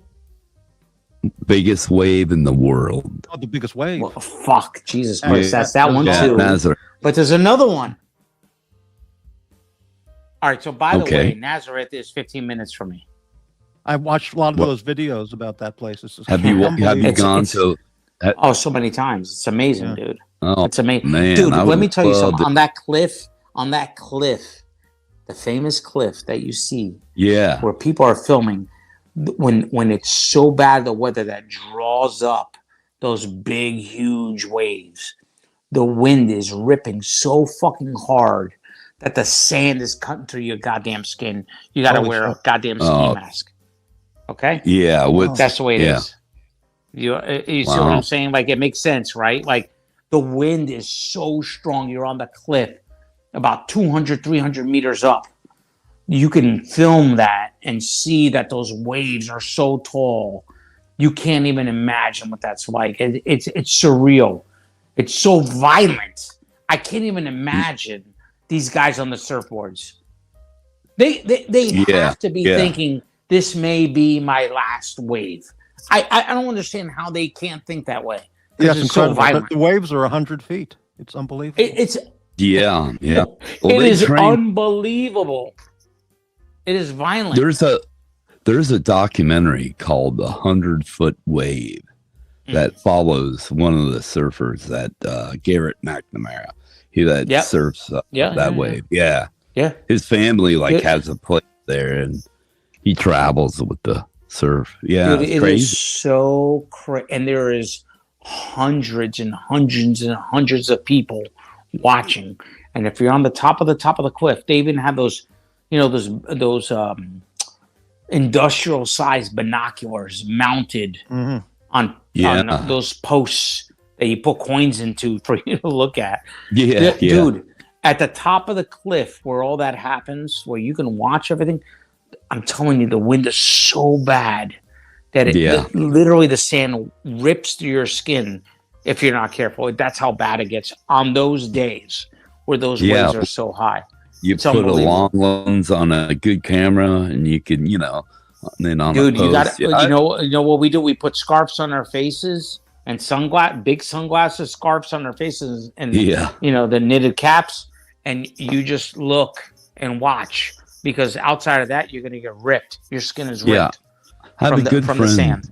I have a good friend that's a professional photographer for just surfing, and he's got all the gear, and he's never been there. He only he lives where the waves are, so he usually just does it on the East Coast and sometimes in the Caribbean, and then he travels Costa Rica, etc. But never been there. But it's cool. What a cool thing to do, Dude, it's got to be amazing. Tell us, it is, Rufus. Yeah.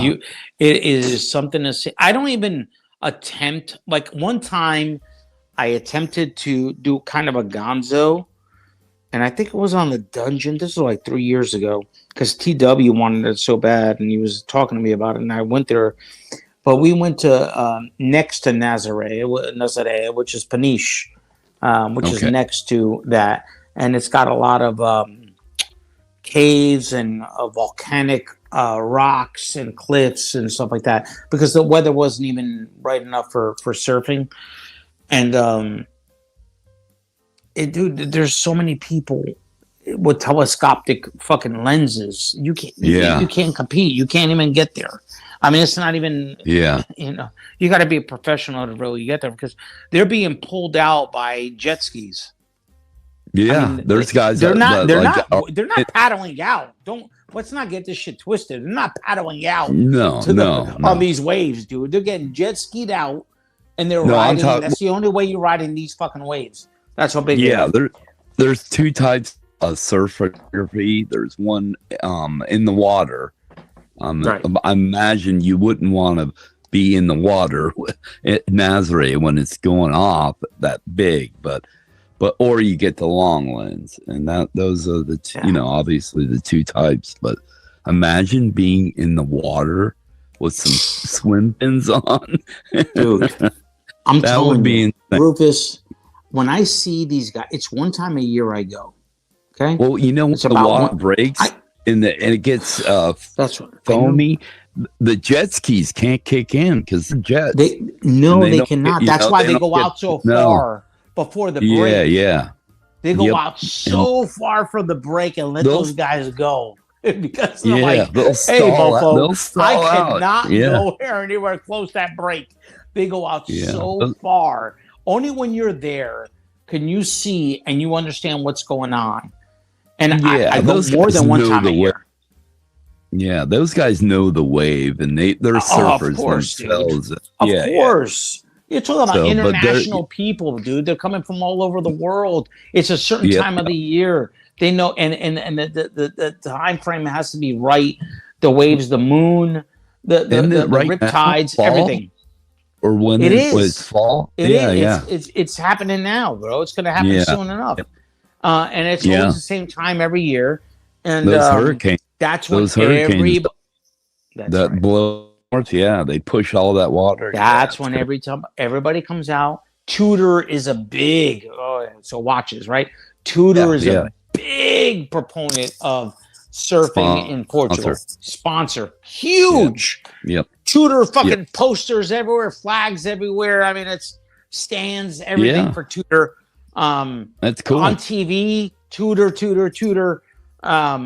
They get pulled out far, man. They get pulled out very far. It's when you're like I said, when you're on the cliff and you're watching this, you're like, this is why I say that some of these guys have to think this may be my last wave ever because the waves are so fucking big and they're pulled out so far by the jet skis and they start riding this shit. And I'm like, I can't believe there aren't people that die more and more every year. They get beat up when they fall on. My God! They do. They get. They call it the washing machine. You get in that right when it's strongest. You get thrown. It's called being thrown over the falls. Like when the biggest part of the wave goes up and pitches you over, you could die. There's guys that have their backs broken. Mavericks is another big spot off of Santa Cruz. California, it's crazy. Everything, dude. It's insane what they do. But the sponsorship in that whole area, in such a small area, because it really is a small area.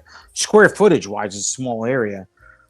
Maybe a square mile of footprint that everything goes on besides the ocean, land wise. Yeah. It's right there. It breaks right. It's something to see.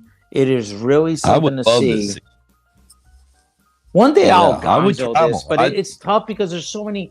You know what it is, Rufus? There's so many people, dude, and then because where you are and the weather's so bad, the signal is in and out because of the weather. That's when it happens. I've seen how they have to get up there. They have to walk that path, and it's a hike almost. Dude. It is. a hike. It's a hike. It is a hike. Trust me. Wait a minute. It is a hike involved, and I can't do it. Too much physical work. Well, it's a hike down is not a problem. The hike back up is a problem. Yeah. I would. But it's dude. I go there a few times a year. I'm only like 15, 20 minutes away. Like I said, I go there 3-4 times a year. But the one time a year, which is the most important for this for the waves.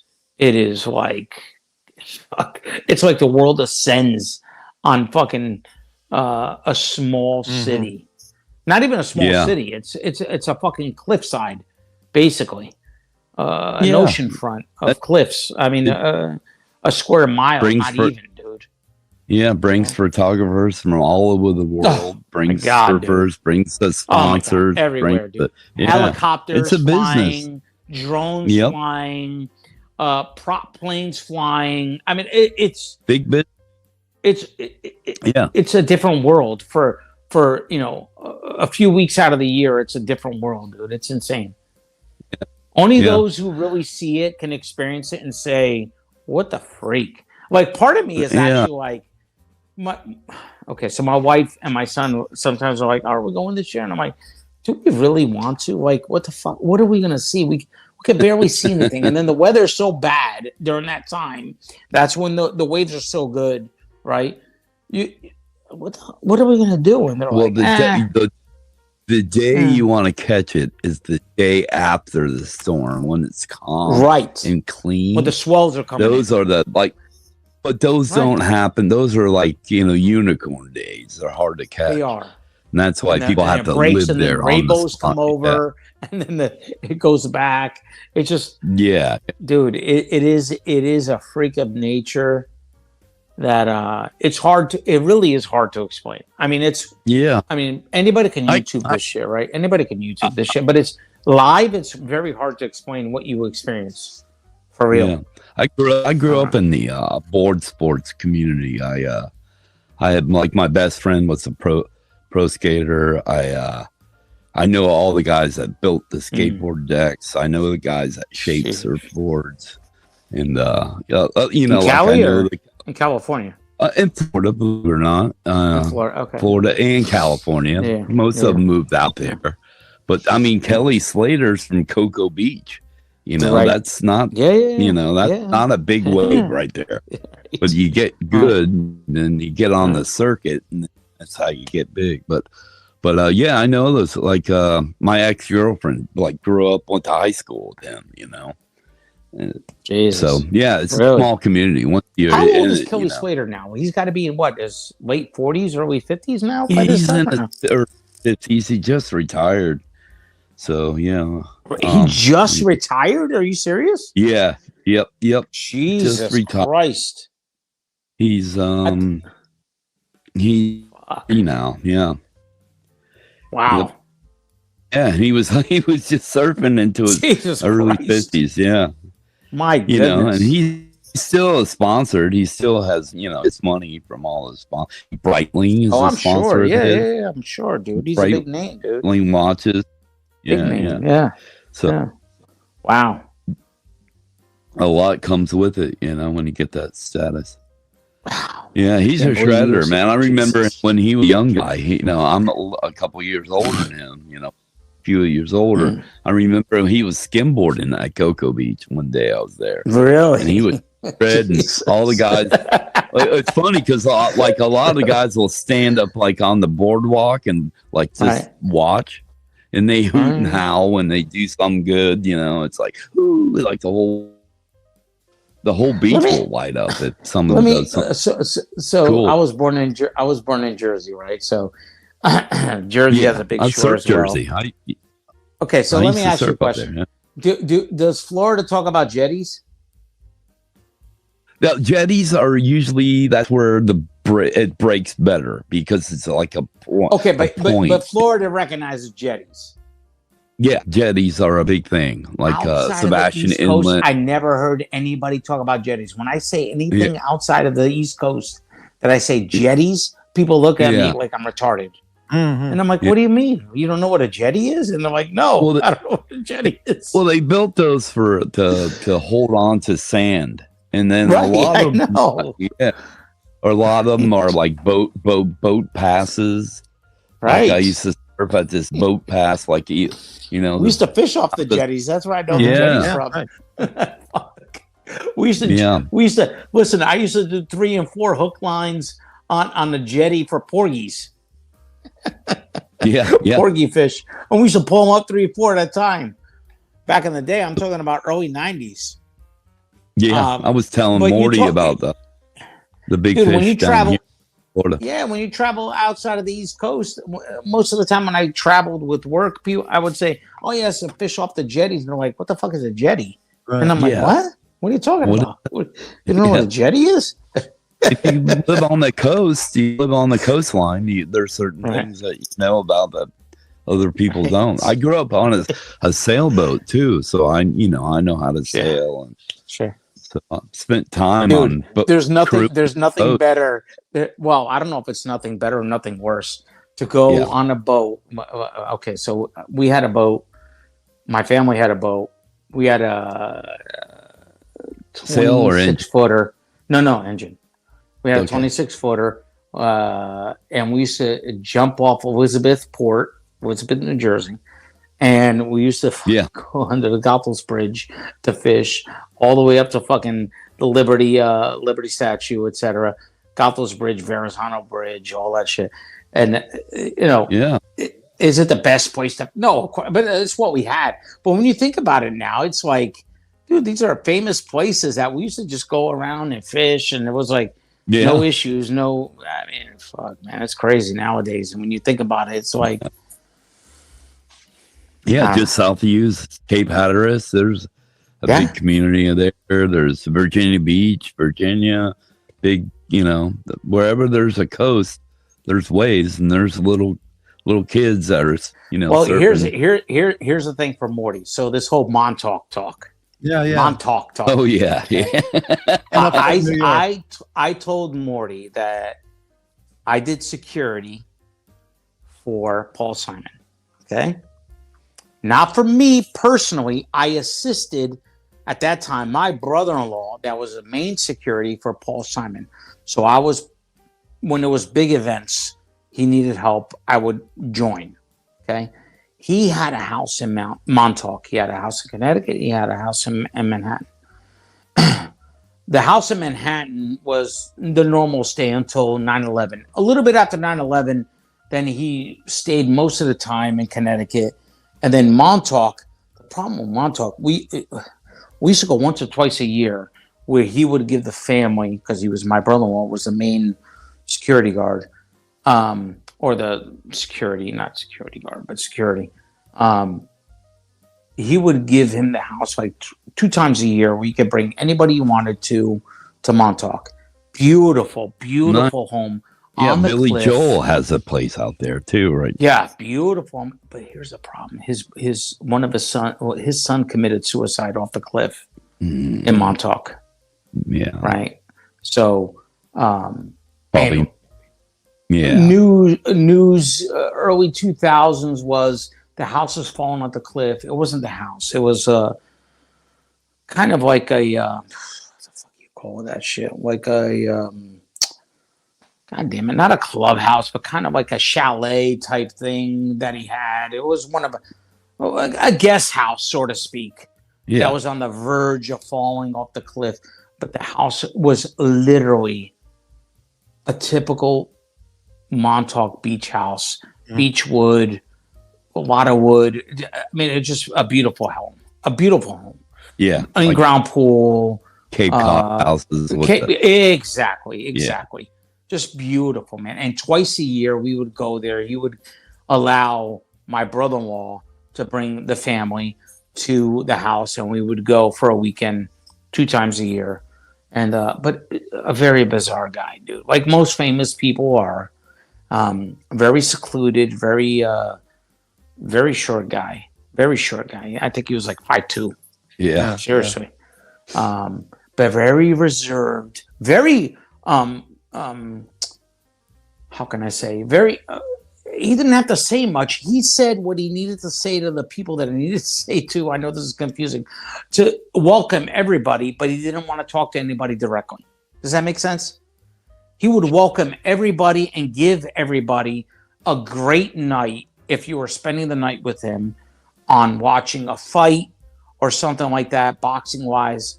But he didn't want to talk to anybody. He would just allow everybody to be there, and he would comfort everybody with drinks, food, very welcoming, financial wise, but he wanted to be by himself. Yeah, yeah. Like most famous people do. I mean, hey, that's the way it is. There's a great Billy Joel documentary out on HBO that really they film right out there because he's got a place right there on Montauk. On Montauk as well, and it's probably right next to Paul Simon because he talks about. Yeah, they're buddies, and they're both musicians. They both play. Yeah. Even his daughter is a musician. She's a great singer. Billy Joel's daughter, gorgeous. I love Billy Joel, dude. He's great. Music, dude. He's an American institution now. Oh, of course he is, dude. Okay, so let's put it out there. This is just for me. This is just my opinion. Billy Joel, Bruce Springsteen. Who else do we have? Paul Simon, more or less, but it's more Billy Joel, Bruce Springsteen, John, maybe, and then towards the end, Bon Jovi. To be honest, in that area. Yeah. I played up there and at the famous bar that he used to play at. We played there once. In Asbury Park, or Yep. Asbury Park. Yep. Jesus. Yeah, we you know the funny part is people don't understand Asbury Park is a dump. Yeah, it really is. Most of the bars are musicians. Most of the bars that you play in are dive bars. I mean, you don't want to go, but they got the greatest fucking people. You don't want to use the. You don't want to use their toilets, but you drink beer and watch the band. Yeah, Jesus, you don't want to take a dump there. I'll tell you right now, you're taking a leak 2 feet away from the goddamn toilet. Yeah, that's how bad it is. But it's CBGB's had the notorious god awful bath. They used to take pictures. All of them, dude. Yeah. Rufus, all of them. You know that. Yeah. Asbury Park is a dump. Dump, dude. yeah. It's a dump, but it's got the greatest history, greatest bands that come out of there. What's the other bands? We used to play South. That came out of there more newer. Pigeon Club. We played Pigeon Club. No. The band. Bands you're talking about. Yeah, I'm talking about bands. What's the early 2000s? Yeah, dude, I can't remember now. There's a bunch of Jack. Not Jack. The lead singer was Jack. Fuck, I can't remember now. Yeah, just Google New Jersey musician. And my phone's about to fucking die down. If my phone dies, I didn't cancel out on you. They all play those. They all play the same clubs. I mean, there's the 930 club in Detroit or in DC. Yeah. But who's great. I mean, My Chemical Romance is from Jersey. That's it. My Chemical Misfits. Romance. Yes, My Chemical Romance, dude. That was it. Yeah. That was it. All right, I'm charging my phone now. A lot of people don't know South Jersey. That's the only reason. If you're from anywhere in Jersey, the only reason why you go to South, I know Morty's going to have a laugh at this, but the only reason why you go to South Jersey is for the bands and Asbury Park and the beaches. That's it. Yeah. Yeah. And the kumquat sandwiches, Morty. Right. That's it. Well, it's close to Philly too. Philly's a great town. Oh, well, fuck. I mean, listen, if we're thinking about it, where did Atlantic City really belong to? Was it Jersey or Philly? Probably Philly, but it was absolutely Philly, dude. Yeah. Are you kidding me? Yeah. Absolutely was Philly. Well, those towns, it's like in they always have a beach town. Everyone live in Philly, probably have a place in Atlantic City or those beach towns are great. They're that's. Yeah, I mean, when you're coming from North Jersey, the typical, you may know, Rufus, and Morty may even know as well, the typical vacation spots from the 80s and 90s for North Jerseyans was to go down to Wildwood. Oh, I know that town. Yeah. That was it, bro. That's where you went. You didn't go to Cancun. You didn't go to fucking what's the upstate New York, Lake George or anything. No. You went to Wildwood. That's where you went. Yeah. You went to Wildwood for 4 days, 5 days. You went on the boardwalk. You didn't go to Atlantic City. You didn't go Wildwood. Seaside Heights, Wildwood, Long Branch. That's where you went. That's where you went to spend your vacation time with the family. And how much times have changed now. It's insane. Yeah. Good time. Yeah. Well, those coastal towns, Rufus, I didn't know. Your profession was, you were a chef. I was a chef, and I dabbled in the music industry as well. Well, I know the music part because I've heard you talk. I didn't know until Morty's show yesterday that you were such a culinary chef. You went to school for culinary so many years. You dabbled in all different states, and dude, amazing, dude. Yeah, that was my career. Yeah. Wow, I didn't know, dude. Hospitality industry, all basically every single branch of it. Wow. Yep. Yeah. That was my business. Yeah. Amazing. And we used to go where we used to spend time here in Florida, and then when it would get hot, we would go up north to Newport, Rhode Island. I had family up there, and my uncle, he was wealthy and etc. And then he had we used to crew on his sailboat. We had to sail it from Bahia Mar in Fort Lauderdale to Newport, Rhode Island. It would take 4 days to get it up there. We'd sail up there every season. So I crew on the boat, and I was, I as well. Love the water, love the ocean, love sailing, surfing. All right, so so Rufus, as a person that has traveled and has worked in the hospitality industry for many, many years, because I heard your show yesterday, with Morty. Yeah. I know you've been all over the place. My opinion, and you told me if I'm wrong, the best diverse food for culinary, how can you say it? There's the best culinary food is on the East Coast of the U.S. Not the South, not the West. The East Coast. I mean, it would. I would say that that's a solid.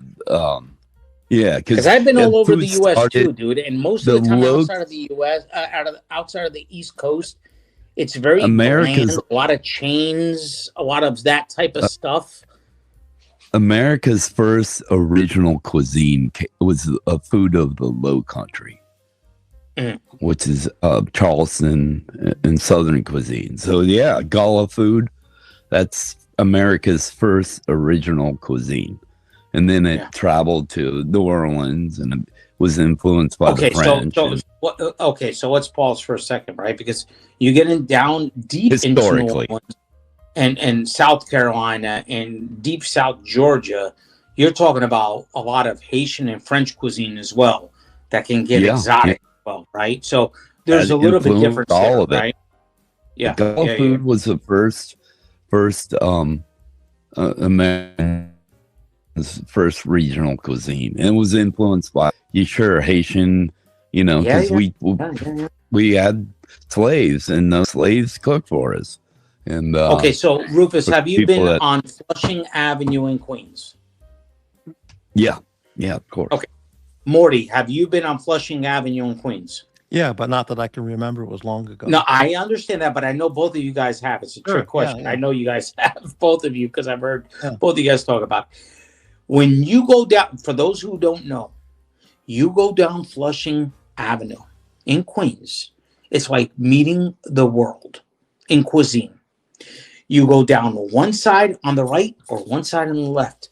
Every block is a different part of the world. You have Brazil, you have Vietnamese, you have Thailand, you have fucking Chinese, you have Japanese, you have Italian, you have Portuguese, it's everywhere. Under the 7 train bridge, you have everything left to right that you would ever eat in any part of the world. Yes or no? I would say everybody's there. Yeah, you're accurate, except for the Vietnamese and Thai. There's not much of that represents. There's not much, but there are some. The because Northeast. I already went there. There are some. Probably. That's big in New Orleans. That's big in New Orleans. Years ago, about 15 years ago. There's a huge Vietnamese. It was so Vietnamese there in that restaurant that I went to with my wife that we had to look at pictures. They didn't even know how to speak. They didn't even speak English, and it wasn't even English. You had to look at pictures to order what you wanted. That's how cheap that shit was. Yeah, yeah. I mean, if you want to go to the center of the world for cuisine, in my opinion, and I'm not saying fine dining, Michelin star fucking, I'm not talking about that. I'm talking about down home country cooking. You go to Flushing Avenue under 7 train, left and right. Oh, yeah. You're seeing the world. Oh, Latin food there. And yeah, of course. Cuban, I love it. I mean, it's amazing. Puerto Rican, everything. Yeah. Venezuelan, Costa Rican. I mean, everything. Dominican. Yeah. You're seeing every block is a different fucking world. Don't discount the West Coast, though. They have some pretty amazing food over there, and they do. Well, that's the thing. I don't. That's why I'm asking, because I don't know the West. I've been to the West Coast, but I haven't been. There's regional wise too. Like I noticed because I cooked out west, and I've been out there as an owner, etc. You've been everywhere. Jesus Christ, dude. Something as simple as like. Bro? The East Coast is blue cheese and the West Coast is ranch. Something as simple as that. Really? Yeah, you didn't make blue cheese for wings out west. They don't have blue cheese. Really? They like ranch. Now East Coast. It's funny you say that because only when I started moving down. Now that I'm thinking about it, only when I started moving down south to South Carolina and North Carolina, and I used to visit Florida. I used to go to Jacksonville a lot in Orlando. Mostly Jacksonville, St. Augustine's. Ranch was huge. And up where I was from, it was all about blue cheese. Yeah, something simple like that, as a marker. Yeah. Crazy. Yeah. People's likes are different and what they grew up eating is different but there's some, amazing food everywhere if you look. I'm sure, dude. Yeah, of course. Morty, I know you, Morty, weren't you born in New York? Yeah. So you got the same experiences, right? Like, oh yeah. I mean, I remember restaurants from when I was a little kid.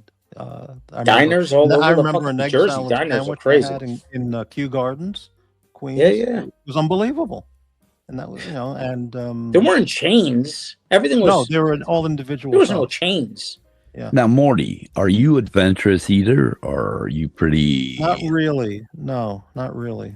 Well, okay. I could be, but I have to know what it is before I would eat it. Really? You wouldn't taste something without knowing it? No. I want if it's something really bizarre looking. I wouldn't do that either. Yeah, I don't want to eat. Okay. I don't want to eat pig scrotums. No. And then be found out later. I grew up, and that was a game my dad used to play with me. He would mess with me. He would get me to eat the most adventurous things that really. He could. Yeah, oh yeah. We would have hot pepper eating contests. What? Where? Hot pepper eating contests. Yeah, but where? What part of the U.S.? He would bring home peppers, and he'd say, "Can you eat this? Try it." He was that kind of guy, Hey, try this. Wouldn't tell anything. The most adventurous that I ever really ate growing up was like raw oysters on the shore. I mean, it was just on the boardwalk. Yeah. I mean, that was the most adventurous we would really have because everything else we were used to already. But we would get those. What do you call those, Morty? Those knives for the oysters. What do you call those things? Well, I know what you mean. I don't know the name, but the shucking knives or whatever the fuck they call it. Yeah. Oyster. That's for the oysters, raw oysters. That's what you throw a lemon, throw some lemon juice on it, and you would eat it. That was it. Yeah. Sometimes you have some bad ones, sometimes you have some good ones. Yeah, I ate oysters as a kid. I wasn't. That's something I was introduced to and encouraged. You slurp those, dude. I'll never forget as a kid. My father would slurp those fucking things down. I'm like, how disgusting is that? you're slurping some raw bullshit. It looked like, I don't know what the fuck it looked like at the time. I was young. Well, and Anthony Bourdain wrote about that, being introduced to an oyster and saying he had a what is it when I had the word in my head, but yeah, it opened up his whole, he had an experience, a idea about doing things, eating things, and it opened up the whole used to world. Watch Anthony Bourdain a lot when that show used to be on. What was it called? There was parts on in a cook's tour. He had a few shows. Yeah, I used to like watching those shows. I mean, but yeah, I used to be a kid, and my dad used to tell me, like, if you can't slurp this fucking oyster down, then you're not a fucking man. And I'm like, oh, okay. I used to slurp it down. I'm like, motherfucker. It felt like I was swallowing a hockaloogie, for crying out loud. Now I love it. I love raw oysters. But back then, I was like 7, 8 years old. With the shucking knife, you'd pop those motherfuckers and you would swallow it whole, throw a little bit of lemon juice. You ate oysters in Japan, like Kumamoto's, I really can't eat oysters because the 2 times in Japan I got really sick. Yeah. So really? Yeah. It happens, dude. Already here in Portugal, I had 4 years in a row from New Year's I've gotten oysters. And only one time I got sick, but I got really sick one time. They were bad oysters. That was it. And you can't tell. That's the problem. You can't tell that they're bad oysters. They're raw. They smell just as much as the other ones. But it happened. And then you get leery, bro. You really do get leery. You're like, fuck, I don't know if I want to go through that shit again. I did it. Okay, so 4 years. Okay, so 2 years ago was the last time I had oysters. And I'm like, I don't know if I want to do it anymore. Yeah, he wrote about that. Getting old enough where I'm like, fuck, I don't know if I want to go through that bullshit. Yeah, that was like an enlightening experience for him. It opened up a whole new world, and that his curiosity opened up. And eventually he went to culinary school and became, chef. Yeah, little things like that can trigger you, especially when you're a kid. You don't realize that how much influence certain things have on you in your adult life, but yeah, something like that. And I think it was I was glad my dad did that, at the time. So I'm saying this, but I'm glad my dad introduced me obviously to this stuff, like I said, fishing, saltwater. It was all saltwater fishing. It was all crabbing with octopus. To this day, I love octopus. I love calamari. I love squid. I love most seafood. I love raw oysters. Lobster, crabs, everything. I mean, but with the raw stuff, you got to be careful. I mean, it just, as you get older and older, I mean, what the fuck? Knock on wood, I have never had a bad experience, but it is the worst, dude. I had the bad 2 years ago. My goodness, it was for New Year's. Bad raw oysters. I was sick for 3 days, dude. 3 days. So Morty, you're still shy. You never eat an oyster again? No, I did once as a kid. I can eat fried oysters, but when they're fried fresh, is good. Yeah. When they're fresh, I mean, literally right out of the ocean. Grilled too. I was really sick both times.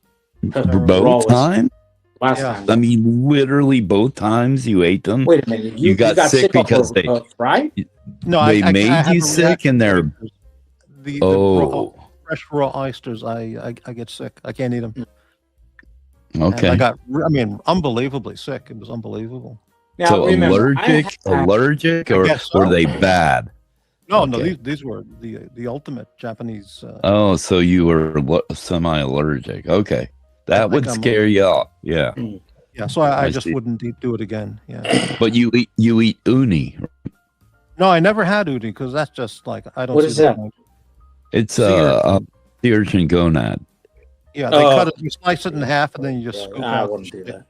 I don't like sea. Amazing. I haven't. Look, let me be honest. I never tasted a sea urchins, but I see them, and it is a cuisine here as well. And I look at it, and I'm just like, no, I'm not. Well, if someone tells you that it's a sea urchin gonad, you might think twice. But if someone doesn't say anything and says, "Here, try this," and it's on a nice piece of sushi rice, and Yeah, I would go down I just differently. see the point of eating sea urchin.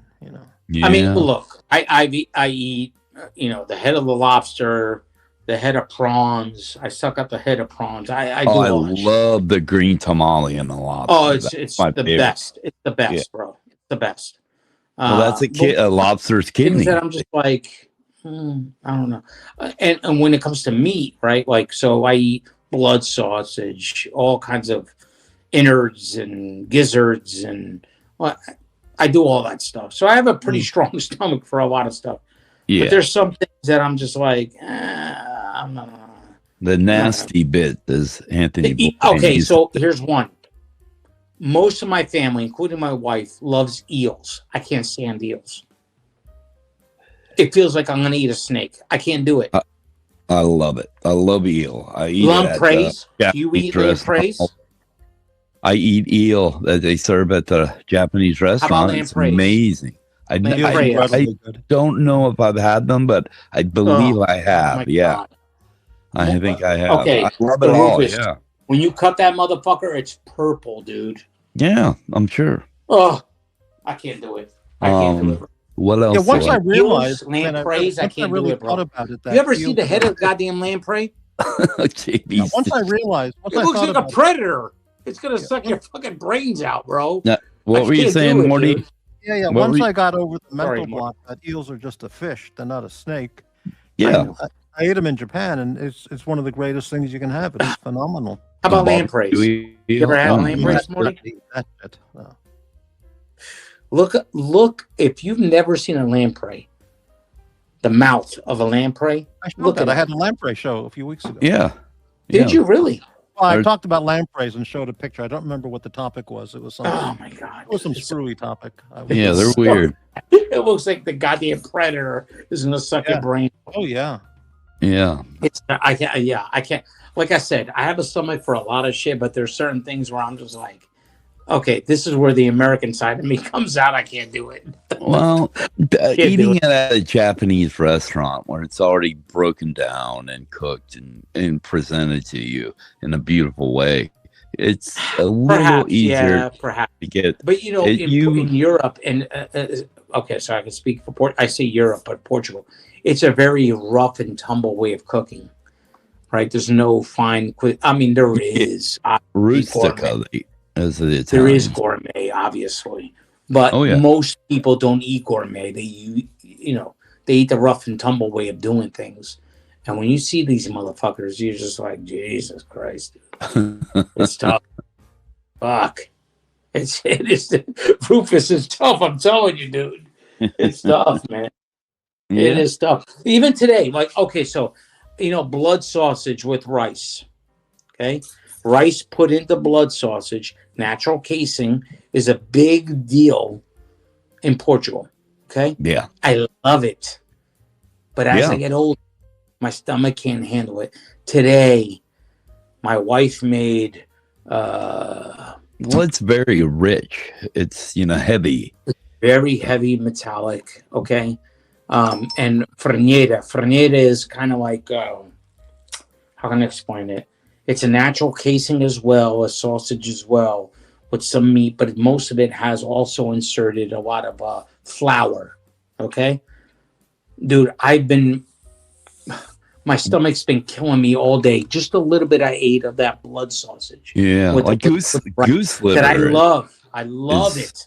Like I love foie gras is it's dude, it's been killing me all delicious. Day long. And it's not every time. But it's very rich. Like, and then she feels bad, right? Because she's like, I shouldn't have made it. And I'm like, no, I love it. It's not the point. I don't know how it's going to happen. Yeah. Some days it's good. Some days it's not. Like, it's just the way it is. But I do love it. But it just, as you get older, man, I'm 47 years old. I know that's air quotes, not old enough. But as you get older, you get older. And have you eaten the foie gras? No, I never had. I love raw shit, dude. I love. Yeah. Well, foie, it's a force feed goose, and the liver expands. Yeah, it's a delicacy. I eat cow liver with onions. I'll eat pig ears. I eat all this shit. Mushrooms. Everything. Okay. Yeah. Stomach lining, everything. It's amazing stuff. And, it's good. It is, but as I get older, I'm not going to say as I get older, my stomach is not. It's harder to digest some of this stuff. Like it just really starts giving me indigestion like crazy, and I start thinking twice. Is it even worth it? Like it's not even worth it sometimes. The pain you go through to eat this stuff anymore as you get older. Yeah. Hey, I have to say, as nice as all this is going on, I'm going to have to wrap up the show pretty soon. Yeah, me too. I got to leave too. It's almost 3.5 hours, and if I don't get no worries, Morty. It's almost midnight for me, dude. I got to leave. This is way. I usually go to sleep at 9:30. Right. Sundown. It's 20 to midnight. So yeah. Well, Morty, JB, it's been a pleasure. Yep. Thank you very much. Great show. Yeah. Thank you for hosting us, and thanks for having us. Yep, I appreciate it. And I will catch you on the next one, guys. All right. Right. Thank you. Same thing for me. Thank you, Morty. Thank you, JB. Appreciate it, Rufus. Appreciate it. Bye-bye. Nice. Let's take a quick little break.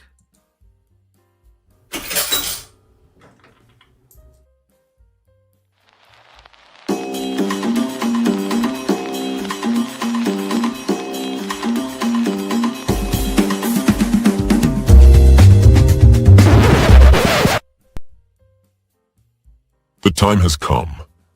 Why give your money away to people that don't need it? Morty needs the money. It's time to make it rain, bitches.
Morty's Diner. Why give your money away to support a lifestyle? Give it to someone that needs it, appreciates it, and respects it.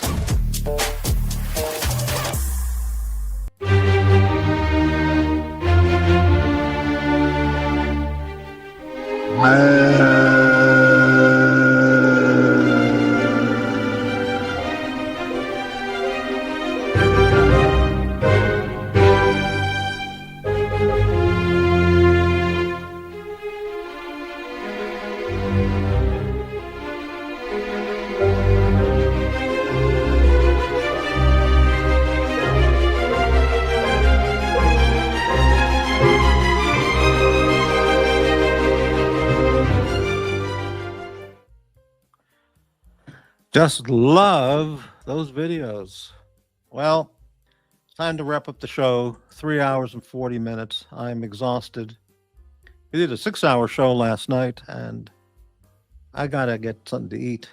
So thanks everybody for watching. Thank you for the channel's support.